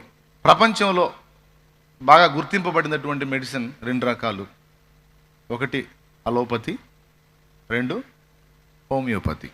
అలోపతి వైద్యంలో ఒక సమస్య ఉంది. అలోపతి వైద్యంలో ఒక సమస్య ఉంది. ఒక సమస్య ఉంది, 2 సమస్యలు ఉన్నాయి అనుకోండి. 2 సమస్యలు అంటే ఖరీదు ఎక్కువ. అలోపతి వైద్యంలో ఖరీదు ఎక్కువ. రెండో సమస్య ఏంటంటే, ఒక సమస్యకు మనం మందు ఆడామనుకో, ఒక సమస్యకు మందు ఆడామనుకో, ఆ సమస్య కాస్త నెమ్మలించినట్టున్నా ఆ మెడిసిన్ ఆ రోగాన్ని తగ్గించడం సంగతి ఏమో కానీ ఇంకో దాని మీద ఎఫెక్ట్ చూపించింది. ఇది అలోపతి వైద్యంలో ఉన్న ప్రధాన సమస్య. ఎంతమంది ఒప్పుకుంటారు? ఎంతమందికి తెలుసు ఈ సంగతి? ఫర్ ఎగ్జాంపుల్, నొప్పులు బిళ్ళలు ఉన్నాయండి. దీర్ఘకాలం నొప్పులు బిళ్ళలు కానీ వాడుకుంటే, ఆ మోకాళ్ళ నొప్పులను, ఆ నడుముల నొప్పులను, ఆ నొప్పులను, ఈ నొప్పులను, ఈ దీర్ఘకాలం ఈ నొప్పుల బిళ్ళలు వాడి వాడి వాడి ఉంటే చివరికి అవి కిడ్నీల మీద పనిచేస్తాయి, కిడ్నీలను డ్యామేజ్ చేస్తాయి. ఎగ్జాంపుల్గా చెప్తున్నాను, ఇది మీకు తెలుసుగా, మీరు చాలాసార్లు వినే ఉంటారు, నొప్పుల బిళ్ళలు ఎక్కువ వాడకూడదు, వాడితే కిడ్నీలు జడతాయి అనేది. ఎంతమందికి తెలుసు ఈ సంగతి? అయినా కొంతమంది తెగించి వాడతారా? చేసేది ఏం సత్యం, చేయగలిగింది ఏముంది, ఈ నొప్పులు తట్టుకోలేకపోతారు, కూర్చుంటే లేవలేకపోతున్నానా, అది వేసుకోకపోతే వల్ల కావట్లే అంటారు. అంటే ఒక రోగానికి ఈ మెడిసిన్ వాడితే అది వెళ్ళి ఇంకో దానికి సమస్య కల్పిస్తుంది. అది కిడ్నీ మీద చూపించుద్దో తెలియదు, లివర్ మీద చూపించుద్దో తెలియదు, లేకపోతే ఇంకో దాని మీద చూపించుద్దో తెలియదు, మనకు తెలియదు. మొత్తానికి దేనో దాని మీద మాత్రం సమస్య చూపించింది. ఆ మందుకున్న లక్షణం అది. దీన్ని శామ్యుల్ హానిమన్ అనేటువంటి ఆయన గుర్తించాడు. శామ్యుల్ హానిమన్ అని ఆయన గుర్తించాడు. ఆయన అలోపతి వైద్యుడు. బిళ్ళలు, ట్యాబ్లెట్లు, గొట్టాలు, టానిక్లు, అది అలోపతి వైద్యం అంటే మీకు ఈజీగా అర్థం కావడానికి చెబుతున్నాను. హోమియోపతి అంటేనేమో పంచదార గోళీలు, రైట్. ఇక ఆయుర్వేద వైద్యం అంటే ఆకులు, అలుములు, అవన్నీ. అయితే అందులో మంచి మూలిక ఔషధం ఉంది, అబ్బో, అందులో కూడా మంచి పనితనం ఉంది. అయితే వినండి, శామ్యుల్ హానిమన్ అని ఆయన ఏం చేశాడు తెలుసా? అప్పట్లో ఈ అలోపతి వైద్యంలో ఈ ఖరీదు ఎక్కువ, అందులో ఒక సమస్య మీద వాడితే అది ఇంకో దానికి దారితీస్తుంది అనేది గుర్తించి, ఈ పరిస్థితి లేకుండా ఇక మూడో సమస్య ఏంటంటే ఆయన గుర్తించింది, అలోపతి వైద్యం చేయించుకోవాలంటే పిల్లలు పెద్దోళ్ళు అల్లాడతారు. ఒక గొట్టాలు కానీ టాబ్లెట్లు కానీ ఇచ్చారనుకో, చిన్నపిల్లల చేత మీరు జ్వరం మాత్రం మింగిస్తారా? చిన్నపిల్లల చేత మీరు జ్వరం మాత్రం మింగిస్తారా? నా చిన్నప్పుడు ఆ జ్వరం బిళ్ళ మింగటానికి ఎన్ని తన్నులు తినాల్సి వచ్చేదో. లాగే ఒకటి పీకి మరి మింగిచ్చేవాళ్ళు. ఏం చేస్తా అంటే జ్వరం మాత్రం అన్నప్పుడు ఇక కోటింగ్ ఉంటుందిరా ఇప్పుడు అనిపించేది. ఎందుకంటే పచ్చి చేదు, అది నోటు పడ్డదంటే విషమే. నోటు వేసుకో అంటాడు మన, చేదుగుంది నాన్న, చేదుగుంటేనే తగ్గి వేసుకో అంటాడు. ఈ బాధలన్నీ చూశాడు ఆయన. ఆయన ఆలోచన చేసి, ఇట్లా కాదురా, రోగానికి బెళ్ళేసుకోవాలంటే వాడు నరకం చూడకూడదు పిల్లవాడు, అమ్మ మందులు ఏవేని వాడి అడగాల, అట్లా తయారు చేయాలని ఆలోచించాడు. ఆయన కనుగొన్న మందులన్నిటినీ పంచదార గోళీలు ఉంటాయి చూడు, చిన్న చిన్నవి, వాటిల్లోకి ఎక్కించి, ఏం లేదు అవి చూపిస్తే మనం వాడికి అందుబాటులో పెడితే మనం చూడకుండా వాడు అవసరం తీసుకుని నోట్లో పోసుకుంటాడు కూడా. వాడు అంత ఈజీ. హోమియో మందు అంటే తీయగా ఉంటుంది కమ్మగా. ఆయన తన సొంత శరీరం మీద పరిశోధన చేసి దాదాపు 100 రకాల మందులు కనుక్కున్నాడు. శామ్యుల్ హానీమన్ అని ఆయన 3 విషయాలు దృష్టిలో పెట్టుకొని చేశాడు. హోమియోపతి వైద్యం అంటే నేను ఎందుకు అంత ప్రేమిస్తానంటే, అందులో ఆధ్యాత్మికంగా మనకు ఉపయోగపడే సబ్జెక్ట్ ఉంది, భౌతికంగా కూడా మనకు ఉపయోగపడే చాలా ఉంది.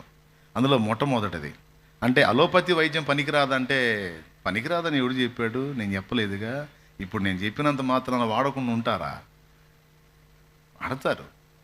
కాకపోతే హోమియోపతికి ఉన్న స్పెషల్ చెప్తున్నాను నేను. ఆయన 3 విషయాలు దృష్టిలో పెట్టుకొని ఆ మందును కనిపెట్టాడు. మొట్టమొదటిది ఏంటంటే, పిల్లలైనా పెద్దోళ్ళైనా మందు వాడటానికి నరకంలా ఫీల్ అవ్వకూడదు, వాడు ఆనందంగా తీసుకోవాలి మెడిసిన్. ఒకటి. అందుకని పంచదార గోళీల రూపంలో మీకు కావాలంటే చూడండి, అయ్యే ఒకటి. రెండోది, బీదవాడికి ధనికుడికి అన్న భేదం లేకుండా అందరికీ చాలా తక్కువ ఖర్చులో మందులు అందాలి. హోమియోపతిలో దాదాపు అన్ని రకాల సమస్యలకు మెడిసిన్ ఉంది, అన్ని రకాల సమస్యలకు మందు ఉంది. ఆఖరికి బ్రెయిన్లో వచ్చేటువంటి ట్యూమర్స్, గడ్డలకు కూడా హోమియోలో మెడిసిన్ ఉంది. పక్కాగా సింక్ చేస్తే ఖచ్చితంగా కరిగిపోతాయి గడ్డలు, బ్రెయిన్లో వచ్చిన గడ్డలు కూడా. ఆ బ్రెయిన్లో వచ్చిన గడ్డల వల్లనే పెరాలసిస్ రావటం కానీ, చచ్చు రావటం కానీ, కొన్ని రకాల ప్రాబ్లమ్స్ రావటం కానీ జరుగుతుంది. అలాంటి గడ్డలు సైతం, బ్రెయిన్లో ఉన్న గడ్డలు సైతం కరిగించేటువంటి శక్తి హోమియో మందులో. అంటే చాలా విషయాలకి ఉంది, అందులో కనుక్కున్నాడు ఆయన. తర్వాత వచ్చిన వాళ్ళు ఇంకా దాన్ని డెవలప్ చేశారు. వినండి. మొదటిది, పిల్లలు పెద్దోళ్ళు అనేది లేదు. ఎవడైనా సరే మందు చూపిస్తే వాడు ఎగబడి వేసుకోవాలి. కనీసం టైంపాస్ కదా 2 గోళ్ళు వేసి సపరించాలన్నట్టు ఉండాలా. రెండోది, ఖర్చు ఎక్కువ ఉండకూడదు. హోమియో మందులు ఎక్కువ ఖర్చు అవుతాయా? హోమియో మందులకి ఎవడన్నా ఎక్కువ డబ్బులు తీసుకున్నాడంటే వాడు గ్యాంబ్లింగ్ చేస్తున్నాడని అర్థం. వాడు హానీమన్ శాస్త్రాన్ని పాటించట్లేదు. వాడు ఆ డబ్బులు పొందడానికి వాడు నేర్చుకున్నాడు అన్నమాట. ఆ విధంగా సంపాదించడానికి నేర్చుకున్నాడు. వాస్తవంగా ఆయన సేవలాగా చేయండి అది అని పెట్టాడు. ఎక్కువ ఖరీదు ఉండదు, సింపుల్గా ఉంటుంది. ఇది ఎంతమందికి తెలుసు? హోమియో మందులు ఎక్కువ ఖర్చా తక్కువ ఖర్చా? పెద్దగా చెప్పండి. దేవునికి స్తోత్రం కలుగునది. ఇప్పుడు మనకు 100 రూపాయలు అన్నీ వచ్చేస్తే మనకి మనసు ఏడ ఊరుకుంటుంది? మనకి 50,000కి పడితే కానీ అస్సలు మామూలు టెస్టులు చేశాడా, మామూలు వ్యవహారం చేశాడా, అట్లా తిప్పి అసలు మొత్తం అన్ని పరీక్షలు చేసి ఇవి చూడు 2 సంచులకు రాశాడు అంటాం. మనకు అట్ట చేస్తే కానీ ఆనందం ఉండదు. హోమియో మంది అట్లాగా అంత ఖరీదు ఉండదు. మీరు 200 పెడితే మందులు వచ్చేస్తాయి, నీకు కావాల్సిన మందులు వచ్చేస్తాయి నెలకు సరిపడా. అంటే బీదవాడు కూడా మందు వాడుకోగలగాలి, బతకాలి వాడు కూడా అనే న్యాయమైన ఆలోచనతో ఆయన కనిపెట్టాడు. తన బ్రతుకుని అంకితం చేసేసుకున్నాడు, తన బాడీని ఆ మందుల పరిశోధన కోసం అంకితం చేసుకున్నాడు. 2, ఫస్ట్ది ఏం చెప్పాను? అందరూ వేసుకోవాలి, ఎగబడి వేసుకోవాలి. 2, తక్కువ ఖర్చుతో అందరికీ మందు అందుబాటులో ఉండాలి. 2. మూడోది చెప్పనా, అలోపతి వైద్యం తీసుకుంటే నొప్పికి బెళ్ళేసుకుంటే కిడ్నీలను కొట్టినట్టు ఇందులో ఉండదు. ఇందులో ఏముంటుంది తెలుసా? ఇప్పుడు కార్బోవేజ్ అనే ఒక మందు ఉంది అనుకుందాం, లేకపోతే మొన్న కరోనా టైంలో ఇచ్చాను కదా ఆర్సనిక్ ఆల్బ్ అనేటువంటి మందు, నేను కూడా కొంతమందికి అందుబాటులోకి తీసుకెళ్ళి ఇచ్చాను. ఇప్పుడు ఆర్సనిక్ ఆల్బ్ ఉంది, అది ఊపిరితిత్తులు ఏర్పడినటువంటి సమస్యలన్నిటికీ కూడా ఒక అద్భుతమైనటువంటి మందు. అయితే ఆ ఒక్కదానికి మనం వేసుకుంటే, వినండి, ఇంకా బాడీలో ఈ ఆర్సనిక్ ఆల్బ్ ఇంకా వేరే వాటి మీద ఏ రోగాల మీద పనిచేసిద్దో ఆ రోగాలు నీకు బయట పడని కూడా అడ్రస్ లేకుండా పోతాయి. అంటే భవిష్యత్తులో నీకు బయట పడే రోగాలు ఏవైతే ఉన్నాయో ఈ మందులో వాటికి సంబంధించిన ఔషధ గుణం కూడా ఉంటుంది. ఇటు ఊపిరితిత్తులకు సంబంధించే కాకుండా ఇతర సమస్యలకు కూడా ఇది పనిచేసింది. ఇప్పుడు కార్బోవేజ్ అనే మందు ఉందనుకో, అది మనం తీసుకున్నప్పుడు అది గ్యాస్ట్రిక్ సమస్యకే కాదు, అది ఎన్ని రకాల రోగాలకి అది మందుగా కేటాయించబడిందో బాడీలో ఒకవేళ ఆ రోగాలు ఉన్నట్టయితే అవి చెప్పకుండా పోతాయి సైలెంట్గా. అంటే ఈ ఒకదానికి వాడితే మిగిలిన 4 నుంచి ఎడగొట్టడం కాదు, మిగిలిన 4 సమస్యలు ఈ ఒక్కటి తీసుకుంటే బాడీలో ఉన్నటువంటి 5-6 సమస్యలకు ఒకటే పరిష్కారం అయిపోయింది. ఏమైనా అర్థమైందా? ఇంకా కొన్ని మందులు ఉన్నాయి. ఒక్క మందే దాదాపు 15 రకాల రోగాల మీద పనిచేసింది. నేను చదివానండి, కాస్తో కూస్తో హోమియో తత్వశాస్త్రం చదివాను నేను, అందుకని చెబుతున్నాను. నేను హోమియోపతిలో ఒక సమస్యకు మనం మెడిసిన్ వాడితే దాంతో పాటు ఆ మందు ఇంకా దేని మీద పనిచేసిద్దో ఆ రోగాలన్నిటిని కొట్టేస్తుంది. కొన్ని మందులు ఉన్నాయి, నేను చదివాను, దాదాపు 20-30 సమస్యలకు కూడా ఒక మందు ఉంది. ఒక్క సమస్య మేజర్గా కనపడితే దానికోసం వేసుకుంటే లోపల అంతర్గతంగా కనబడకుండా భవిష్యత్తులో ఏర్పడబోయేటువంటి 20-30 రోగాలను అది ముందు కొట్టేసింది. అంటే ఇక ఆయన దృష్టి ఎట్టబెట్టాడంటే ఈ మందు తీసుకుంటే సైడ్ ఎఫెక్ట్స్ రాకూడదు. రాకపోగా ఒక రోగానికే కాదు, ఎన్ని రోగాలకి ఇది పనిచేసేదో అన్ని రోగాలు వాడి బాడీలో నుంచి పోవాలి.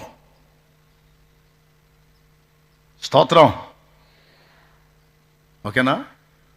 ఇప్పుడు 20-30 రోగాలు కూడా ఒక మందు పనిచేసినట్టు మనం రీచ్ కావాల్సినటువంటి 20-30 సంగతులకి, 40-50 సంగతులకి, 100-150 సంగతులకి కూడా ఒక్క పరిశుద్ధాత్మ చాలు. అది విషయం. దేవునికి మహిమ కలుగును గాక. ఎవరు చాలు? ఒక్క పరిశుద్ధాత్మ చాలు. అందుకే ఇంత పెద్ద పునాదేసి మరీ చెప్పాడు. మాటికి సిగ్గుమాలి అడుగుచున్నందున లేచి ఇస్తాడు కదా అని చెప్పాడు, అడుగుండి ఇస్తాడని చెప్పాడు. అలాగే తండ్రి చెడ్డ ఇస్తాడా, చెడిపోయినోడు కూడా మంచి ఇస్తాడు కదా పిల్లలకి, అలాగే మీ పరలోక తండ్రి ఇంకా మంచి ఇస్తాడని చెప్పి ఇంత మ్యాటర్ చెప్పి చివరికి తీసుకొచ్చి పరిశుద్ధాత్మ అన్న. ఇప్పుడు ఒక్క పరిశుద్ధాత్మ అసలు ఎన్ని కార్యాలు చేయగలడంటే పాత నిబంధన ప్రవక్తలు, ప్రభువైన యేసుక్రీస్తు, క్రొత్త నిబంధన అపోస్తలులు అందరినీ వాడుకుంది, అందరినీ బలపరిచింది, అందరినీ ప్రోత్సహించింది, అందరికీ అన్నీ ఇచ్చింది ఆ ఒక్క పరిశుద్ధాత్ముడే. ఇప్పుడు మచ్చుతున్నగలాగా కట్టా కొట్టా తెచ్చన్నట్టు 4 ముక్కలు. అసలు ఎట్లా చూద్దాం.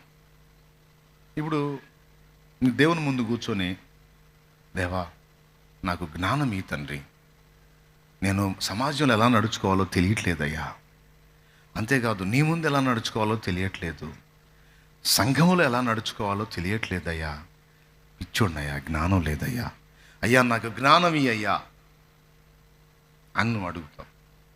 కొంతమంది అంటారు, అయ్యా నాకు వివేచన ఇవ్వయ్యా, ఎవరు మంచోళ్ళు ఎవరు చెడ్డోళ్ళు అర్థం కావట్లేదయ్యా, అయ్యా సెల్ ఫోన్ తీస్తే ప్రతి ఒక్కడు బోధిస్తున్నాడు ప్రభా, ఎవడు ఏం చెబుతున్నాడు అర్థం కావట్లేదు నాయన, ఒకడేమో 2 రోజులు 4 అంటాడు ప్రభా, ఒకడేమో 2 రోజులు 6 అంటాడు నాయన, ఒకడేమో 2 రోజులు 3 అంటాడు, ఒకడేమో 2 రోజులు 5 అంటాడు తండ్రి.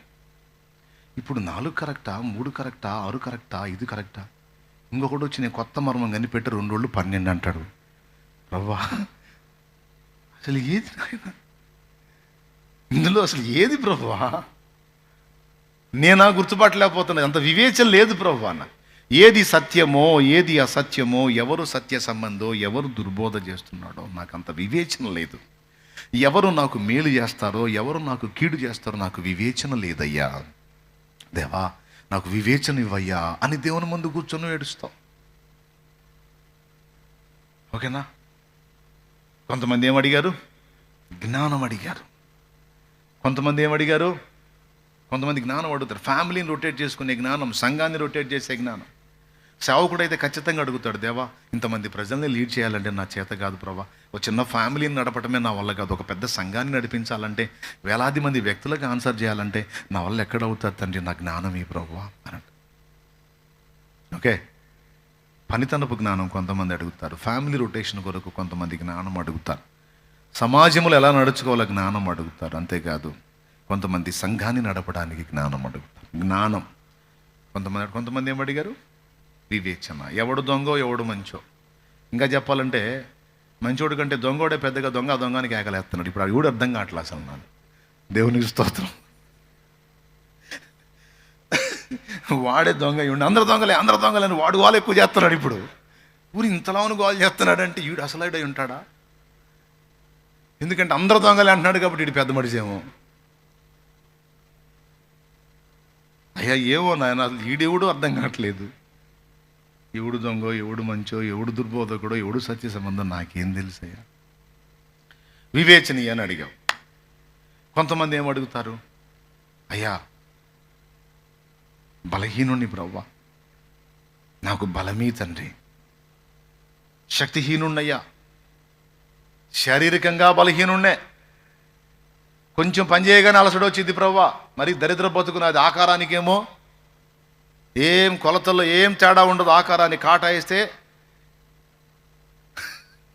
80 నుండి 100 కాటా ఏమాత్రం తేడా లేదు. పని చేయాలంటే మాత్రం కొంచెం అట్లా చేయగానే నాకు శక్తిహీనత వచ్చేస్తుంది ప్రభా. ఆకారానికి ఏదో అట్ట కనపడుతున్నా కానీ నా దగ్గర బలం లేదు ప్రభా, నాకు బలమి. ఓకే, శరీర సంబంధమైన శక్తి అడిగారు కొంతమంది ఏమడుగుతారు తెలుసా? అయ్యా శారీరకంగా బాగానే తెచ్చాను కానీ ఆత్మీయంగానే పడిపోతున్నాను ప్రభా. 4 రోజులు నికరంగా కరెక్ట్గా పర్ఫెక్ట్గా ఉన్నానంటే 5వ రోజు బోర్లు పడుతున్నాను తండ్రి. వద్దొద్దు అనుకుంటేనే తిడుతున్నా ప్రభా, నీకు స్తోత్రం నాయన. వద్దొద్దు అనుకుంటేనే కొడుతున్నా ప్రభా, నీకు స్తోత్రం నాయన. ఆ అమ్మాయి అంతే చేస్తున్నా, నేను అంతే కొడుతున్నాను తండ్రి. మళ్ళీ సిగ్గుగా ఉంది నీ దగ్గరికి రావాలంటే ప్రభా. నాయనా నేను నిగ్రహించుకోలేకపోతున్నాను. ఎందుకని ప్రభా? ఎందుకని నాయన? ఈ పని చేయొద్దు వద్దు అనుకుంటానే చేస్తున్నానయ్యా. ఆత్మీయంగా నేను దృఢంగా లేను ప్రభా, ఆత్మీయంగా బలంగా లేను ప్రభా, స్పిరిచువల్గా నేను చాలా బలహీనంగా ఉన్నాను తండ్రి అని కొంతమంది దేవుని ముందు కూర్చొని ఏడుస్తారు. నా ఆత్మీయ జీవితం బలంగా లేదు, ఫలభరితంగా లేదు అని తన ఆత్మీయ బలహీనతని ఎదిగి కొంతమంది. మీరు ఎవరైనా అడిగారు అట్లా దేవుణ్ణి? నేను నిలవలేకపోతున్నా దేవా, తరచు నేను పడిపోతున్నా దేవా, తరచు నేను తొట్టుపడుతున్నాను దేవా, తరచు నేను గాయపరుస్తున్నాను దేవా, నాకు బాధగా ఉంది తండ్రి అని ఎంతమంది అడుగుంటారు దేవుణ్ణి? చేతులు ఎత్తండి. Thank you. మీరు దేవుని యందు ఆసక్తి పరులే కాదు, యథార్థవంతులు కూడా. ఇంకొక మార్కు వచ్చింది ఇప్పుడు మీకు. దేవునికి స్తోత్రం. ఎందుకంటే యథార్థంగా చెయ్యెత్తారు కాబట్టి. చెయ్యి ఎత్తకపోతే మీ పని చెప్పేవాడిని.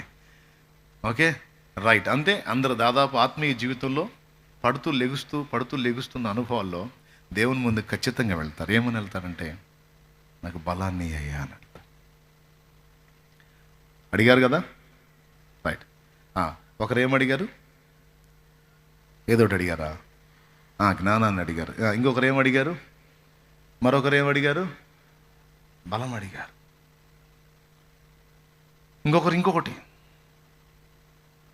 ఇంకొకరు అయ్యా ఒక అద్భుత కార్యం చేయ్యా, సమస్యల్లో ఉన్న ప్రభా విడుదలయ్యా, రోగాల్లో ఉన్న స్వస్థపరచయ్యా.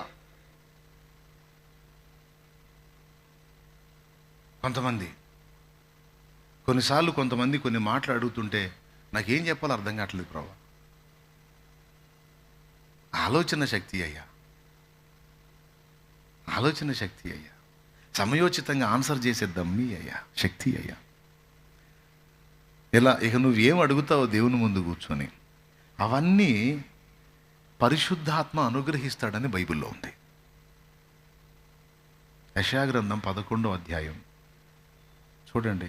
యెషయా గ్రంథం 11వ అధ్యాయం 1వ వచనం నుంచి చూడండి. యెషయి ముద్దు నుండి చిగురు పుట్టును, వాని వేరుల నుండి అంకురము ఎదిగి ఫలించును. యెహోవా ఆత్మ జ్ఞాన వివేకములకు ఆధారముగు ఆత్మ. అద్దుగో, నీ జ్ఞానం కావాలా? ఆధారం ఆత్మే. వివేకాలు కావాలా? ఆధారం ఆత్మే. ఆలోచన బలములకు ఆధారముగు ఆత్మ. అదిగదిగదిగో ఆలోచన అండ్ బలము కూడా ఆధారం ఆయనే.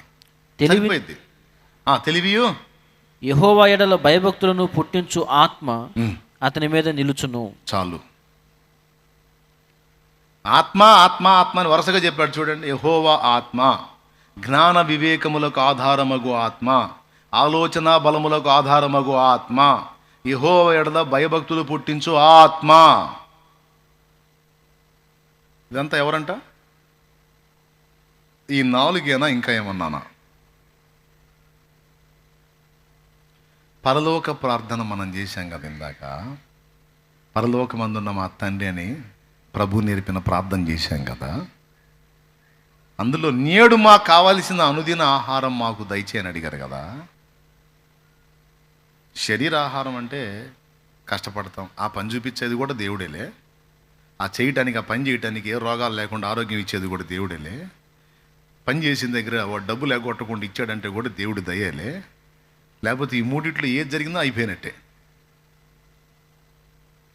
ఆరోగ్యం లేనిది పని చేయలేం, ఆరోగ్యం ఉండి పని లేకపోతే చేయలేం. ఆరోగ్యం ఉండి పని చేసి కూడా వాడికి మనసు లేక డబ్బులు ఎగ్గొట్టాడు అనుకో, నెత్తిన కొట్టేసుకుంటాం. అట్ట చాలామంది పాపం ఇబ్బంది పడ్డారు, చేసిన వాళ్ళు డబ్బులు ఎగ్గొట్టి. వాస్తవమా కాదా? సో అక్కడ ఇవన్నీ జరుగుతూ ఏదో నీకు వచ్చేది వచ్చి నువ్వు ఇల్లు జరుగుతుందంటే ఎవరి దయా? డౌట్ లేదుగా. అక్కడ హెల్ప్ చేయాలన్నా దేవుడే. ఇకపోతే భౌతికంగా మనకు ఆహారం పెట్టేది ఆయనే. ఏమైనా అనుమానమా? లేదుగా. ఎగస్ట్రాలు లేవుగా. ఎవరు పెడుతున్నారు నీకు ఆహారం? దేవుడిదయే. రైట్. మాకు కావలసిన అనుదిన ఆహారం అంటే లోకస్తులేమో జస్ట్ ఫుడ్డే అడుగుతారు. మనకి శరీర సంబంధమైన ఆహారం సరిపోయిద్దా? మనకి ఇంకొక ఆహారం ఉందా? అది ఏందది? ఆత్మీయ ఆహారం అనగానేమి? నీ వాక్యమే నా పరవశము, నీ వాక్యమే నా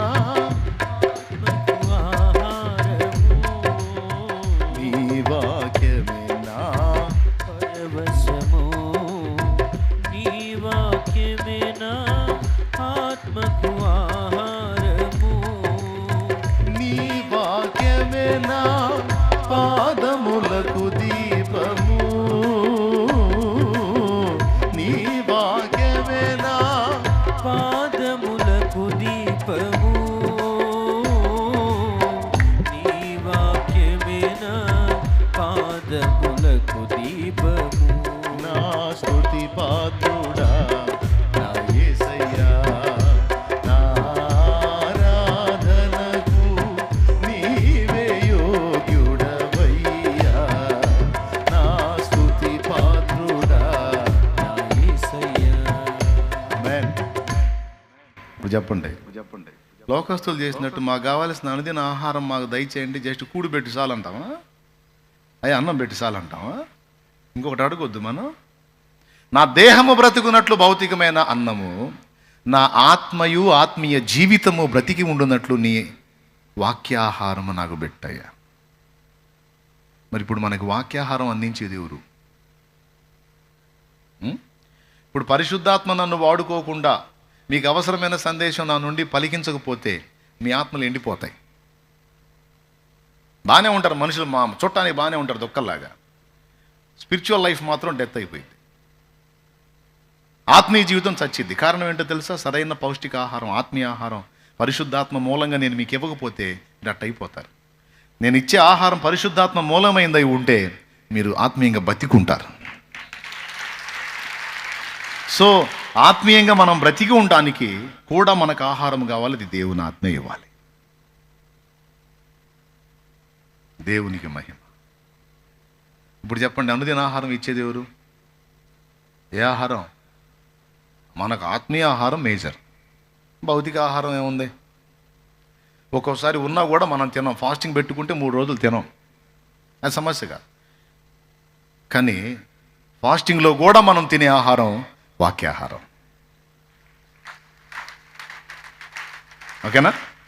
రైట్. అది ఎవరు ఇస్తారు మనకి? దేవుని ఆత్మ ఇస్తారు. ఆ తర్వాత మా ఎడల అపరాధం చేసిన వారిని మేము క్షమించున్న ప్రకారం నీవు మా అపరాధములను. ఈ క్షమాగుణం, ఈ దయాగుణం అనేది ఎవరి నుండి కలిగిద్దో తెలుసా? ఆయన నుండే కలిగిద్ది. ఆ క్షమించే బుద్ధి కూడా ఆయనే పుట్టిస్తాడు. అవసరమైతే నీకు వాక్యాన్ని గుర్తు చేస్తాడు. మనుషుల అపరాధములను మీరు క్షమించని ఎడల మీ పరలోక తండ్రియు మీ అపరాధములు క్షమించడని రాయబడలేదా? మరి ఎందుకు నువ్వు వాడిని క్షమించలేదు? నువ్వెందుకు ఆమెను క్షమించలేదు? ఎందుకు క్షమించకుండా వాళ్ళని పదే పదే సాధిస్తున్నావు? అయిందేదో అయిపోయింది కదా. ఎందుకు పదే పదే అయిన దాన్ని మళ్ళా ఎత్తి ఎందుకు నువ్వు అట్లాగా ఇబ్బంది పెడుతున్నావు? మరి నువ్వు క్షమించినట్టే కదా. మరి నువ్వు ఒక అపరాధాన్ని క్షమించినప్పుడు మరి నీ 100 అపరాధాన్ని నేను ఎందుకు క్షమించాలి? నీ సంగతి తెలుస్తాడు. వద్దులే తండ్రి, తేడా పడ్డాను, క్షమిస్తాను. క్షమిస్తే నేను వదిలేస్తా. ఈ స్పృహ మనకు కలిగించేది ఎవరో తెలుసా? పరిశుద్ధాత్మ. పరిశుద్ధాత్మ మనకు ఆ స్పృహ ఇచ్చినప్పుడే మనం పోనీలే అనుకోగలుగుతాం. లేకపోతే సచ్చిందాగా సాధిస్తూనే ఉంటాం. మన బుద్ధి అది. కొంతమంది సత్తా కూడా గుట్టగుట్ట ప్రాణం వదులుతా కూడా వాళ్ళని ఇబ్బంది పెట్టిన వ్యక్తి కనపడితే ఈ ప్రాణం పోయేటప్పుడు కూడా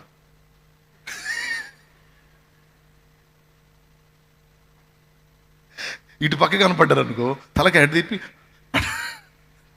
అంటే వాళ్ళకి ఇష్టం లేని వ్యక్తులు కనపడితే వాళ్ళని క్షమించడానికి మనసు ఉండదు.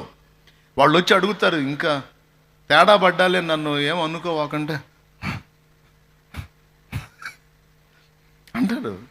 కొంతమంది అట్లాంటి వాళ్ళు దయలేరు నాకు, అందుకని చెబుతున్నాను నేను. దేవునికి స్తోత్రం కలుగునుగా. క్షమించలేరు. కానీ చిన్న చిన్న వాటినే క్షమించకుండా చస్తా కూడా మొహం తిప్పేసుకొని చావులో కూడా సాధించే వ్యక్తుల్ని నీవు చూసి ఉండొచ్చు. కానీ ఎంత పెద్ద పెద్ద ఇబ్బందులు నిన్ను పెట్టి ఘోరంగా నిన్ను క్షోభ గురి చేసిన వారిని కూడా తృణప్రాయంగా నువ్వు క్షమించగలుగుతున్నావంటే అంత పెద్ద హృదయాన్ని నా దేవుని ఆత్మ నీకు ఇస్తేనే వచ్చింది. అది ఘోరంగా చిత్రవధ చేసి, దూషణ చేసి, సిలువకేసి, చేతులు కాళ్ళు శీలలతో కొట్టి ఆయనంత దారుణంగా ఇబ్బంది పెడుతుంటే, తండ్రి వీరేమి చేయుచున్నారో వీరెరుగురు వీరిని క్షమించు అనే మాట ఎలా అనగలిగాడండి?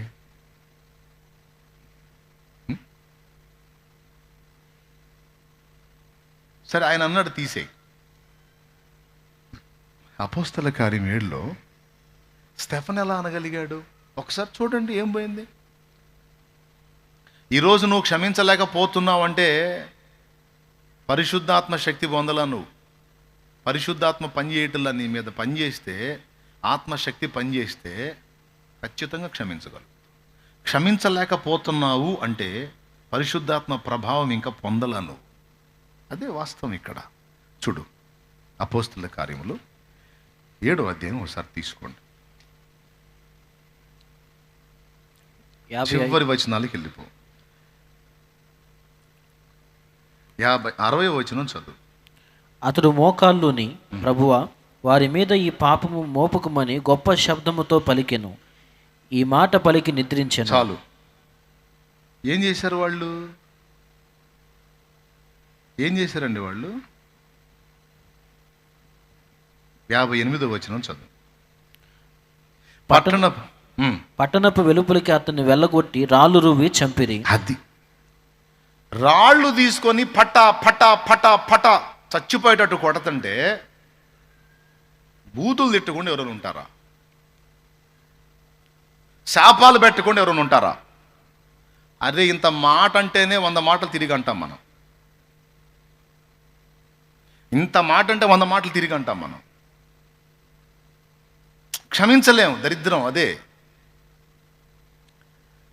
కానీ ఆంచున రాళ్ళు తీసుకొని శరీరం అంతా తూట్లు అయ్యేటట్టు కొడతంటే ప్రాణం వదిలేటప్పుడు మోకాళ్ళుని, ప్రభువా ఈ పాపము వారి మీద మోపకము, వారిని క్షమించమని చచ్చిపోయాడండి. క్షమించమని చచ్చిపోయాడు. దేని ద్వారా జరిగిందో తెలుసా? చూడండి పైన 55వ వచనం. అయితే అతడు పరిశుద్ధాత్మతో నిండుకొనిన వాడై. అబ్బా, అది అది అది అది పరిశుద్ధాత్మతో నిండుకున్నందున రాళ్లతో కొట్టిన ప్రభు వాళ్ళని వదిలేసేయమన్నాడు. ఈ పాపం వాళ్ళ మీద మోపకన్నాడు. పరిశుద్ధాత్మ కొంచెముగా పొందాం మనం. పరిశుద్ధాత్మ కొంచెముగా పొంది ఊగిసలాడుతున్నాం. లేఖనం ఏం చెప్పిందంటే ఆత్మ పూర్ణులము కావాలని చెప్తుంది.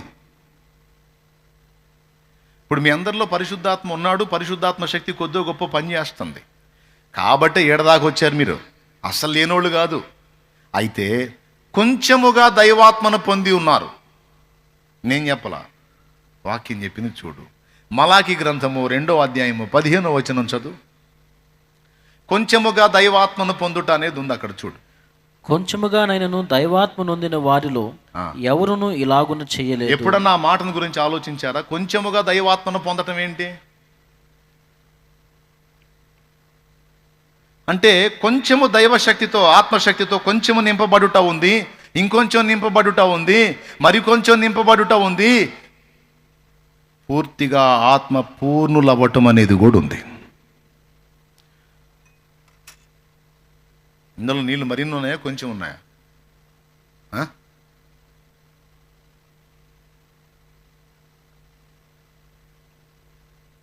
ఇప్పుడు కొంచెముగా, ఇప్పుడు నీళ్ళు ఇందులో ఉన్నాయా లేవా? ఉన్నాయా లేవా? అట్లాగే మనలో కూడా ఆత్మశక్తి ఉందా లేదా? పరిశుద్ధాత్మ ఉంటున్నా ఆయన శక్తి కొద్దిగా గొప్ప ఎట్టుందన్నమాట. ఈ ప్రభావం ఉన్నప్పుడు ఇంత మాత్రం ఫలాలే మన నుంచి వస్తాయి. ఇదండి ఇక మెయిన్ పాయింట్. అసలు పాయింట్కి వచ్చేస్తున్నాను. నీకు ఇది అంశం పెద్ద అంశం. ఇది చెప్పానంటే 12 అయింది. దేవునికి స్తోత్రం. కాబట్టి ఇక ఫైనల్ చేస్తున్నా. ఇంత శక్తితో నింపబడ్డప్పుడు ఇంత ఫలితాలే ఉంటాయి సోదరా. ఇప్పుడు కాసిన నీళ్ళు నాయన.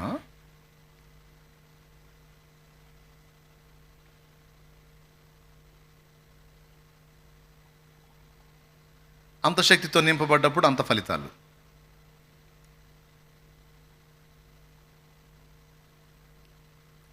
అంత శక్తితో నింపబడ్డప్పుడు అంత ఫలితాలు. ఇదేంది ఇన్ని కేటగిరీలుగా ఉంటుందా, ఇన్ని రకాలుగా ఉంటుందా అని అడుగుతారేమో. నేను చూపించాగా కొంచెముగా. రైట్, ఇక్కడ చూడండి. ఇక అంత నింపబడితే అంత ఫలితాలు ఉంటాయి.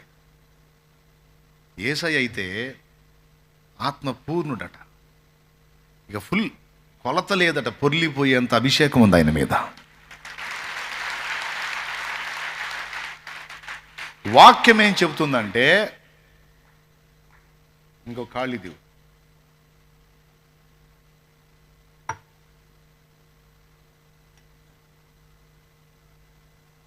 ఇదిగో కొంచెముగా, ఇంకొంచెముగా, మరికొంచెముగా, అంత మాత్రం చాలే అంటల్లా. అంత చాలే. కొంతమంది ఈ కొంచెం చూసుకునే హోలీ స్పిరిట్ హల్లెలూయా హల్లెలూయా హల్లెలూయా హల్లెలూయా హల్లెలూయా హల్లెలూయా.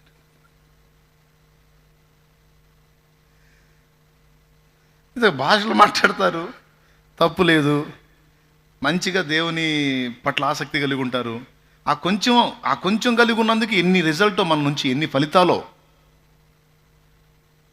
మన నుంచి. అయితే వాక్యం ఏం చెబుతుంది? ఎఫెసీ పత్రిక 5వ అధ్యాయము 18వ వచనం నుంచి కిందికి చదివితే, ఆత్మతో కొంచెము కాదు పూర్ణులై ఉండండి అన్నాడు. మరియు మద్యముతో మత్తులై ఉండండి. మరియు మద్యముతో మత్తులై ఉండొకటి, దానిలో దుర్వ్యాపారము కలదు. తాగుబోతోళ్ళని చూడండి, కాస్త కోసి దాగి ఊరుకుంటాడా? పక్కనోడు అడుక్కోనైనా సరే వాడు అనుకున్న స్థాయికి పూర్తిగా వశుడైన దాకా, మద్యం మత్తుడైన దాకా ఆరంగారంగా తాగుతూనే ఉంటాడు. ఇక బాగా ఎక్కిన తర్వాత అప్పుడు తిరుగుతుంటాయి రోడ్లు, బజార్లు, కొట్లు, షాపులు అన్నీ తిరిగి స్టడీ అంటుంటాడు అనమాట. వాడు తేడాపడి కొట్లన్నిటిని ఆపుతుంటాడు. అడవాకి ఇటు తిరుగు. ఆత్మ పూర్ణులగుట అంటే అది. ఇక గ్యాప్ లేదన్నట్టు. ఇప్పుడు మీరు పరిశుద్ధాత్మను కలిగి ఉన్నారా లేదా? అయితే ఇప్పుడు మీ ఫలితాలను బట్టి, మీ నుండి వ్యక్తమవుతున్న వ్యక్తతలను బట్టి మీరు ఆత్మ పూర్ణులై ఉన్నారో, కొద్ది గొప్ప ఆత్మని కలిగి ఉన్నారో, సగం మాత్రం ఆత్మని కలిగి ఉన్నారో, మీరు ఏ స్థాయిలో ఉన్నారో మీ నుండి వ్యక్తమయ్యేటువంటి వ్యక్తతలను బట్టి మీరు అంచనా వేయొచ్చు. అయిపోయింది. దేవునికి స్తోత్రం కలుగునుగా. అంటే ఇప్పుడు మనలో ఉన్న ఆ వెలితిని గుర్తుపట్టాలి. నేను కలిగి ఉన్నాను కానీ దేవుని ఆత్మని, అయితే ఆత్మ పూర్ణుడైతే లేను. ఆత్మ పూర్ణుడైన వాడు, వినండి బాగా, ఇంకా ఫైనల్, నిజంగా ముగిస్తాను. నిజంగా అంటే ఎవరిని ఇబ్బంది పెట్ట ఇష్టం ఉంటుంది నాకు. అందుకని ఆత్మ పూర్ణుడైన వాడు ఒక మెట్లోకి వెళ్ళిపోతాడు, ఆత్మవశుడైపోతాడు. ఇక తను ఏం చేసినా, ఎటు పోయినా ఇక తన చేతుల్లో ఉండదంతా. ఓబద్య ఏలియాతో అంటాడు, నువ్వు దేవుని ఆత్మ కలిగిన వాడివి, నేను ఇక్కడ ఉంటాను అహాబుకు చెప్పని చెబుతున్నావు నాకు. నేను పోయి ఆయన తీసుకొస్తాడు, అసలు సైకోవాడు, ఆయన తీసుకొస్తాను. నేను ఆయన తీసుకొచ్చేటప్పటికి యెహోవాత్మ నిన్ను ఎక్కడికి కొంచుపోవునో నాకు తెలియదు కదా. అంటే ఏం చెబుతున్నాడో తెలుసా? అయ్యా ఏలియా, నువ్వు ఆత్మవశుడివి, పరిశుద్ధాత్మ నిన్ను ఒక దగ్గర ఉంచాడు, ఆయన ఇటు తీసుకెళ్తాడు, పోతావు నువ్వు. కాబట్టి నేను ఇక్కడ ఉందును, పోయి ఆహాబుని తీసుకొని రమ్మంటున్నావు. ఆ వెధవ వచ్చేటప్పటికి నువ్వు వెళ్ళిపోతే నా గతి ఏంది? వాడు అసలే మూర్ఖుడు, నన్ను చంపుతాడు. ఎరా ఆటలాడుతున్నావా నాతో, నేను రాజున్నాను తెలియదా? ఏడురా ఏలియా, ఇక్కడ తెచ్చావు, ఎందుకు తెచ్చావు అని నా తల కొట్టిస్తాడు. అంటే అర్థం ఏంటో తెలుసా? యెహోవా ఆత్మ పూర్ణులైన వాళ్ళు ఆత్మవశులైపోతారు. ఆత్మవశులైపోయిన వాళ్ళు ఎప్పుడు ఎటుపోతారు, ఎప్పుడు ఏం చేస్తారో, ఎలాంటి కార్యాలు సాధిస్తారో మనం ఊహించలేము. అలాంటి కార్యాలు ఉంటాయి వాళ్ళ నుండి. దేవునికి స్తోత్రం. ఆ మెట్టుకు ఎక్కాలి, అది సాధించాలి. అది మనం స్వతంత్రించుకోవాలంటే ఖచ్చితంగా దేవుని సన్నిధిని కనిపెట్టి అడుగుతూ ఉండాలన్నాడు. ఎలా అడుగుతూ ఉండాలంటే, కొద్ది గొప్పతో తృప్తి చెందొద్దు. మోకాళ్ళ కొలత సరిపోదయ్యా, పాదాల కొలత సరికాదయ్యా, ఈతల మునిగి లేవాలయ్యా, తేలి తేలి ఆడాలయ్యా, రండయ్యా బోధకుడా, రండయ్యా బోధకుడా, ఎండని జీవ నదిలాగా, ఎండని జీవ నదిలాగా, జీవజలమా ఆత్మనాథుడా, ఎండని నదిలాగా రమ్ము బోధక, జీవజలమా ఆత్మనాథుడా, ఎండని నదిలాగా రమ్ము బోధక. స్తోత్రం. మనలో చాలాసార్లు వచ్చే డౌట్ అదే, నేను రక్షింపబడ్డాను, పరిశుద్ధాత్మను పొందుకున్నాను, భాషలు కూడా మాట్లాడుతున్నాను. కొంతమందికి భాషలు లేకపోయినా పరిశుద్ధాత్మను పొందిన అనుభవం అయితే ఉంటుంది, పరిశుద్ధాత్మ తమలోనికి వచ్చిన అనుభవం అయితే ఉంటుంది. అది తెలుసు, నిశ్చయమే, నేను ఆత్మను పొందుకున్నాను. అయినా ఎందుకు ఈ బలహీనమైన పనులు చేస్తున్నాను? ఒక పరిశుద్ధాత్మ సంబంధిగా, ఒక దేవుని సంబంధిగా నేను ఇలా చేయకూడదు కదా, నేను ఇలా ఉండకూడదు కదా, ఎందుకుంటున్నానబ్బా అనే డౌట్ ఎప్పుడన్నా వచ్చిందా నీకు? నాకు వస్తే వచ్చిందన్నా అని చేయొద్దు. నీకు వస్తే, నాకు చాలాసార్లు వచ్చింది. మీరు పెద్ద పెద్దోళ్ళు కాబట్టి మీకు రాదు. దేవునికి స్తోత్రం. హల్లెలూయా.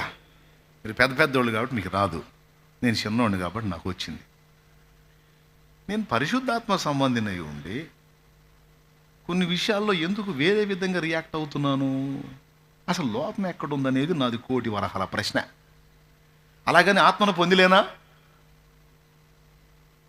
అందులో డౌట్ లేదు, మళ్ళీ ఆత్మను పొందుకొనే ఉన్నా.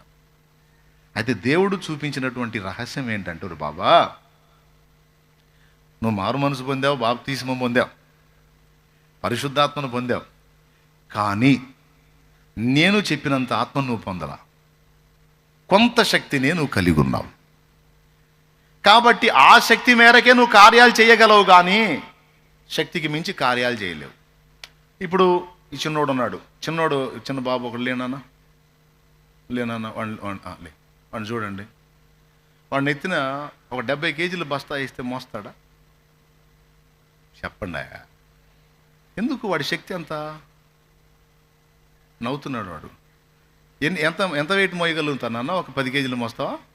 అది వాడి కెపాసిటీ. ఆ 10 కేజీలకి అంటుంటాడు నెత్తిని పెడితే. ఎందుకు? వాడికి అంత లేదు శక్తి. అవునా? అదే ఒక బలవంతుడిని, ఒక పరిపూర్ణుడైన వ్యక్తిని అన్న ఒక 60 కేజీలు వెయిట్ నేను మోయగలను అన్న వాళ్ళు చేతులు ఎత్తండి. వీళ్ళందరూ చేతులు ఎత్తారా? అమ్మో అవునా మోస్తారా మీరా? Very good, very good. ఏదో ఒకళ్ళు లేచి నిలబడండి, ఒకళ్ళు లేచి నిలబడి. ఆ పెద్దోళ్ళు లేచాడు. ఇప్పుడు ఈ చిన్నవాడు వానికున్న శక్తి కొలది ఒక 10 కేజీల వెయిట్ని మాత్రమే మోయగలుగుతాడు. వానికున్న శక్తిలో పనులు మాత్రమే చేయగలుగుతాడు. పెద్ద పెద్ద వాటిని కదిలించలేడు, పెద్ద పెద్ద వాటిని డీల్ చేయలేడు, పెద్ద పెద్ద సమస్యల్ని పరిష్కరించలేడు. పెద్ద సంగతులు వాడికి అర్థం కావు, ఎందుకంటే వాడు పొందింది కొంచెం శక్తే. కాబట్టి వాడుకున్న పరిధిలో వాడు చేయగలుగుతాడు, కానీ మించి చేయలేడు. ఇప్పుడు పెద్దోడిని మనం తీసుకున్నాం. పెద్దోడు 70 కేజీలైనా మోయగలుగుతాడు, 60 కేజీలు మోయగలుగుతాడు. వానికి ఉన్న జ్ఞానాన్ని బట్టి గొప్ప ఆలోచనలు చేయగలుగుతాడు. అంటే శక్తి పెద్దది. వీనికంటే ఎక్కువ శక్తే కాదా? అంటే ఎన్ని రెట్లు పెచ్చు? వీడు 10 కేజీలు మోయగలిగితే అవతల వాడు 60 కేజీలు మోయగలిగితే 5 రెట్లు పెచ్చు. అంటే అవునా కాదా? 5 రెట్లు, 5 పదులు 50 అదనంగా మోయగలుగుతాడు. అంటే శక్తిని బట్టే కార్యాలు ఉంటాయి. నాకు దేవుడు బయలుపరిచిన రహస్యం ఇది. దేవునికి స్తోత్రం కలుగును గాక. థ్యాంక్ యూ నాన్న. కూర్చోండి. కొంచెముగా దైవాత్మను పొందినవాడు కొంచెము ఫలితాలే ఇవ్వగలుగుతాడు. కొంచెమే ఆత్మ సంబంధమైన వ్యక్తిగా ఉండగలుగుతాడు. మళ్ళా కొన్ని విషయాల్లో శరీర సంబంధిగా ఉంటాడు. అదే అర్థం కాక జుట్టు పీక్కునేది జనం. నేనేందిరా 2 రకాలుగా ఉంటున్నా, కాసేపు పట్టుంటున్నా, కాసేపు పెట్టుంటున్నాను. దేవుడి దగ్గర పోగానే అసలు మహాభక్తుల్లా తయారవుతున్నాను, అక్కడి నుంచి పక్కకు పోగానే ఇంకో టైప్లో తయారవుతున్నాను. అంటే నీకున్న శక్తి కొంచెమేనా? మరి ఇప్పుడు నువ్వు ఇంటా బయట కూడా, సన్నిధిలోనూ వెలపట కూడా ఒకే విధమైనటువంటి పొజిషన్లో నువ్వు భక్తిని మెయింటైన్ చేయాలంటే నీకు ఏది అవసరమై ఉంది? పెద్దగా చెప్పండి. శక్తి. ఆ శక్తిని మనకి ఇచ్చేవాడెవరు? పరిశుద్ధాత్మ. ఆ పరిశుద్ధాత్మ శక్తిగా దేవుడు అనుగ్రహించే శక్తి కూడా పరిశుద్ధాత్మ అనే పిలువబడింది. స్తోత్రం. ఆ శక్తిని మనకిచ్చేది తండ్రి అయిన దేవుడు. ఆ పరిశుద్ధాత్మను మనకిచ్చేది ఎవరు? ఆ శక్తినే స్నేహితుడు తన స్నేహితుని దగ్గరికి వెళ్ళి సిగ్గుమాలి మాటి మాటికి అడిగి బ్రతిమలాడి పొందినట్టు ఆయన శక్తితో ఇంకా ఇంకా ఇంకా ఇంకా నింపబడి ఆత్మపూర్ణులై ఆత్మవశులయ్యేంత వరకు పట్టు వదలకండి. ఆ శక్తిని పెంపొందించేటువంటి కార్యాలు చేయండి, దేవుణ్ణి అడగండి అని చెప్తున్నాడు. నువ్వు కొంత ఆత్మీయుడిగా ఉండగలుగుతున్నావు. ఉదాహరణకి నీ లైఫ్ చూసుకుంటే 100లో 25% మాత్రమే నువ్వు ఆత్మీయుడిగా ఉండగలుగుతున్నావు. 75% నువ్వు శరీర సంబంధిగా ఉన్నావు. అంటే సినిమాలు చూడకుండా ఉండలేకపోతున్నావు. సెల్ ఫోన్ దొరికింది, నైట్ ఒక ముద్ద తిన్నావు, పడకెక్కావు, ఆన్ చేసావు, చూస్తూ ఉన్నావు. నీకు తెలుసు నేను ఇలా టైం వేస్ట్ చేయకూడదు కదా, నేను ఈ పిచ్చి పనిలో ఉండకూడదు కదా, ఎందుకు మరి నేను దీని చూడకుండా ఉండలేకపోతున్నాను? నీకు ప్రశ్న పుట్టాలి. అక్కడ నువ్వు గుర్తించాల్సింది ఏంటంటే నేను కొంత శక్తినే కలిగి ఉన్నాను. అందుకే నేను 100లో 25% పవర్ కలిగి ఉన్నందున 25% మాత్రమే ఆత్మీయుడిగా ఉండగలుగుతున్నాను. కొంతమందిని చూడండి, నువ్వు చూపించిన వాళ్ళు చూడరు. సినిమా మంచి ఆట వస్తుంది చూడన్నావు అనుకో, సైతాన్ని తిరుగుతారు. వాళ్ళు దాన్ని జయించగలిగారు. కారణం ఏంటో తెలుసా? నీకంటే ఎక్కువ శక్తి వాళ్ళు కలిగి ఉన్నారు. అది దేవుని ఆత్మ ద్వారా దేవుడు అనుగ్రహించాడు వానికి ఆ శక్తి. నీకు ఆశ్చర్యం, అరే వాడు ఎట్లా ఉండగలుగుతున్నాను, నేను ఎట్లా ఉండలేకపోతున్నాను అంటే అదే నువ్వు పొందింది 25%, వాడు 75% ఉన్నాడు. అందుకే నీవు చేయలేనివి కూడా వాడు చేస్తాడు. క్లియర్గా అర్థమైందా? ఏడ్చేవాళ్ళు అంటారా? ఎంతమందికి అర్థమైంది? చేతులు ఎత్తండి. ఇప్పుడు మనం చూసుకోవాల్సిందేంది? నేను కొంచెముగా దైవాత్మను కలిగి ఉన్నానా, లేకపోతే కనీసం ఒక 60% అన్నా కలిగి ఉన్నానా? అయితే 60% ఫలితాలు నీ దగ్గర ఉంటాయి. 80% కలిగి ఉన్నావా? అయితే 80% ఫలితాలు నీ దగ్గర ఉంటాయి. అంతేకాదు, నువ్వు నింపబడే కొద్దీ ఎలా వచ్చింది పవర్ అంటే, నీ ప్రభావం ఇతరులకు కూడా పాస్ అయింది. ఆ పవర్ ఎలా పనిచేసేదంటే, నీతో సహవాసం చేసేవాళ్ళు, సహజీవనం చేసేవాళ్ళు కూడా మండించబడతా ఉంటారు.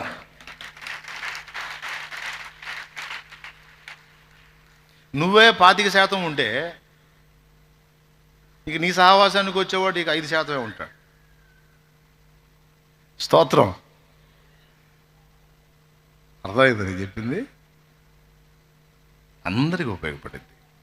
అందుకే ఈ రహస్యాన్ని ఎరిగి, నాకు అది కావాలి, ఇది కావాలి, అది కావాలి, ఇది కావాలని అడగటం కదా, అన్నిటినీ సాధించి పెట్టేది పరిశుద్ధాత్మ. ఆ పరిశుద్ధాత్మను దేవుణ్ణి అడిగి పొందగలరు మీరు. అడగండి, వెతకండి, దేవుని తలుపు తట్టండి, ఇస్తాడు. నింపమని అడగండి, శక్తితో నింపమని అడగండి, బలముతో నింపమని అడగండి, ఆత్మవశుని చేయమని అడగండి, ఆత్మపూర్ణుని ఆత్మపూర్ణాలని చేయమని అడగండి. ఏమండి, ఇక లాస్ట్ మాట, మీకు నిరీక్షణ కోసం, నమ్మకం కోసం నిలబడ్డా కూడా. స్తోత్రం. హల్లెలూయా. ఇప్పుడు ఇక్కడ మనం దేవుణ్ణి అడుగుతాం, దేవుడు తన ఆత్మని ఇస్తాడు. ఏ స్థాయిలో ఇచ్చాడో ఆ స్థాయిలోనే మన దగ్గర ఆత్మీయ ఫలితాలు ఉంటాయి. ఓకే. కొంతమంది ఏ రేంజ్కి వెళ్ళిపోతారంటే, వాళ్ళు 25% నుంచి 50%, 70%కి వెళ్ళిపోయి ఆత్మవశులైపోయి ఇతరులను ప్రభావితం చేసి సేవకులు కూడా అవుతారు, సేవకురాళ్ళు కూడా అవుతారు. స్తోత్రం. బాగుంది. అయితే ఇక్కడ గమనించాల్సింది ఏంటంటే, మనం ఇతరులను కూడా మండించడం మొదలుపెట్టి దేవుని పనిలోనికి ఎంటర్ అయిన తర్వాత మనం నింపుకున్న శక్తి తరుగుతూ ఉంటుంది. అది గుర్తించి మళ్ళా ఆ శక్తితో నింపబడాలి. ఇది మీకు అర్థమైతే ధన్యులే. పరిశుద్ధాత్మ అనుగ్రహించే శక్తి కొంచెముగా ఉన్న శక్తిని రెట్టింపు చేసుకునే విషయంలో మనం మెళకువ కలిగి ఉండాలి. అప్పుడే నువ్వు ఏ స్థాయిలో నింపబడతావు ఆ స్థాయిలో ఒక ఆత్మ సంబంధమైన వ్యక్తిగా ఉండగలుగుతావు. అలాంటి ఫలితాలు నీ నుంచి వస్తాయి. ఇప్పుడు నువ్వు అలాంటి పరిస్థితుల్లో లేకుండా ఒక 50% ఆత్మీయుడిగా ఉండి, ఆత్మీయురాలుగా ఉండి, ఒక 50% శరీర సంబంధిగా ఉన్నావు అంటే నువ్వు అంత మేరకే నింపబడి ఉన్నావని అర్థమైందని నీకు చెప్పాను కదా, ఇందాక చెప్పాను కదా. రైట్. అంటే నువ్వు ఇంకా నింపబడటానికి మళ్ళా దేవుణ్ణి నువ్వు అడగాలి. ఇక్కడ నేను చెప్పాలనుకున్న మాట ఏంటంటే, ఎవరినైనా ఏదైనా మనం అడగటానికి ప్రయత్నిస్తే మనం అడిగేదాని విషయంలో ముందు మనకి ఆశ ఉండాలి. ఇప్పుడు నేను ఇంతసేటు లబో దిబో కొట్టుకున్నా కదా, మొత్తుకున్నా కదా, మీరు కూడా బాగా ఏదో ఆసక్తి ఉన్నట్టు బిల్డప్ ఇచ్చి వింటున్నారు కదా, అటు పెట్టి మాకు వింటున్నారు కదా. నాకు తెలుసు మీలో ఎంతమందికి ఆశ ఉంటుందో, ఆసక్తి ఉంటుందో, ఎంతమంది ఇక్కడే దులిపేసిపోతారో కూడా అంచనా వేయగలుగుతాను నేను ఫేసులు చూసి. స్తోత్రం. చెప్పండి, హల్లెలూయా చెప్పండి, సంతోషంగా చెప్పండి. అయిపోయింది కోటం.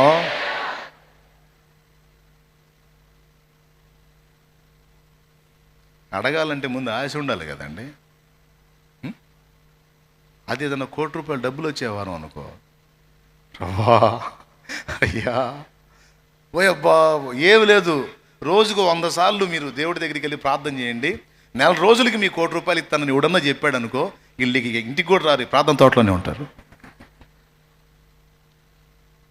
దేవునికి స్తోత్రం.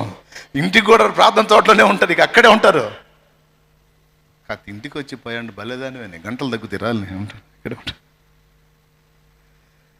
అంటే భౌతికమైన ఫలాల కోసం మనం అంతగా ఆశగా వెళ్ళి రిక్వెస్ట్ చేస్తాం. మరి భౌతికమైన ఆత్మీయమైన ఫలాలను అందించే పరిశుద్ధాత్మని ఎందుకు అడగం మనం? ఆత్మ నింపుమా. యేసు ప్రభులాగా దుర్మార్గుల్ని క్షమించగలిగాడంటే అతడు పరిశుద్ధాత్మతో నిండుకొనిన వాడై. ఎవరు? స్టెఫన్ హోలీ స్పిరిట్తో, పరిశుద్ధాత్మతో నిండిన వాడై నింపబడ్డాడు.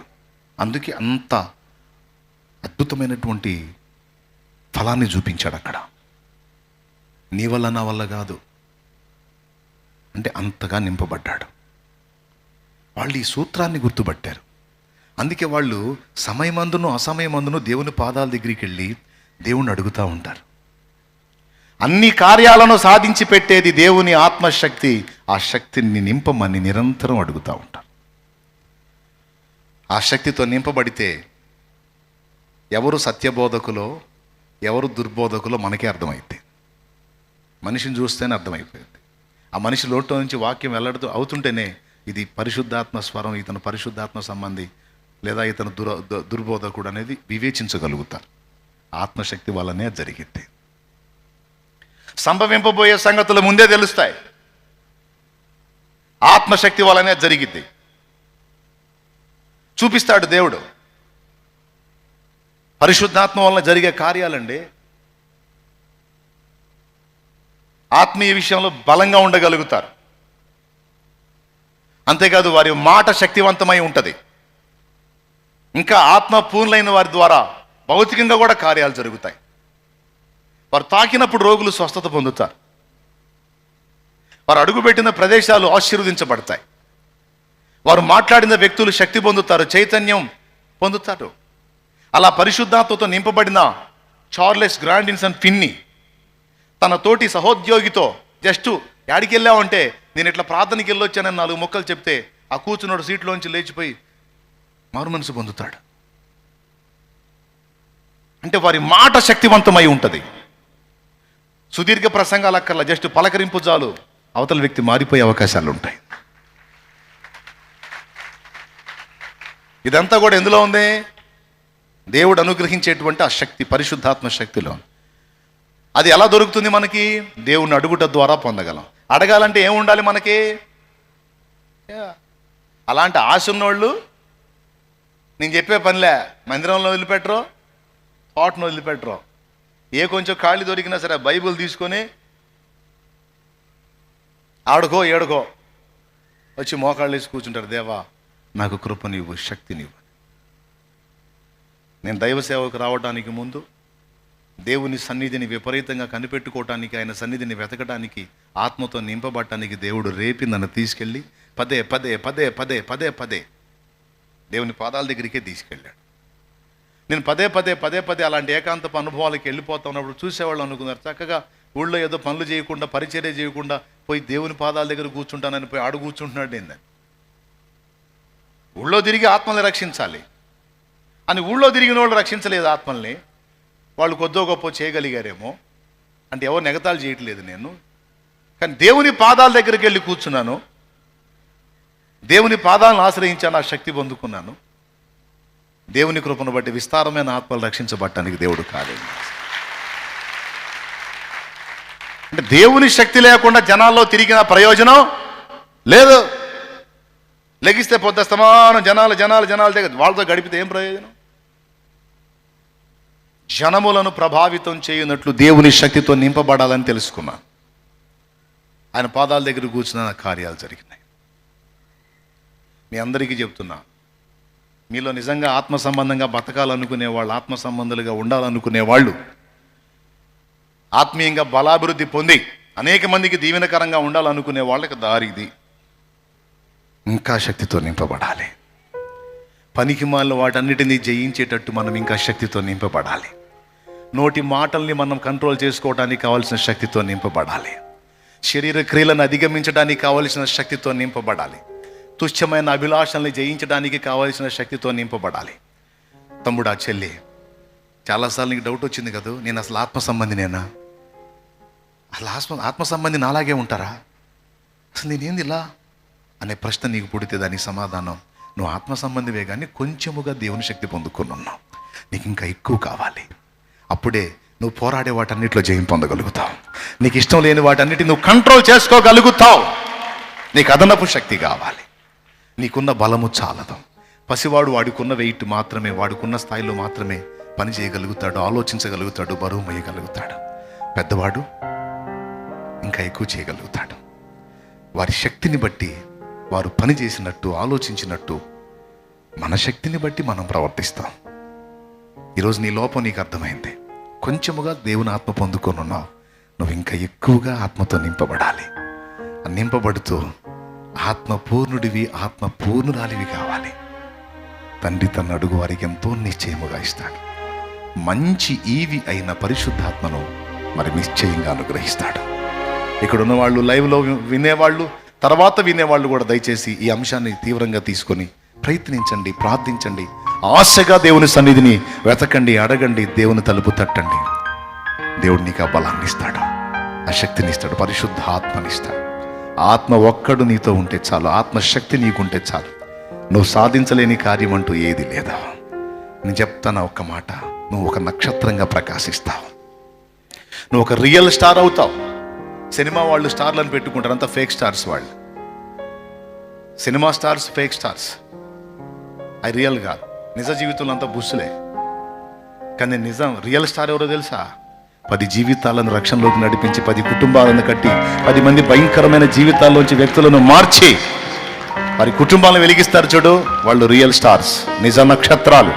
నీ వల్ల 10 మంది వ్యక్తులు వారి చెడిపోయిన జీవితం నుంచి మళ్ళుకున్నారు అంటే నువ్వు వారికి నక్షత్రానివే.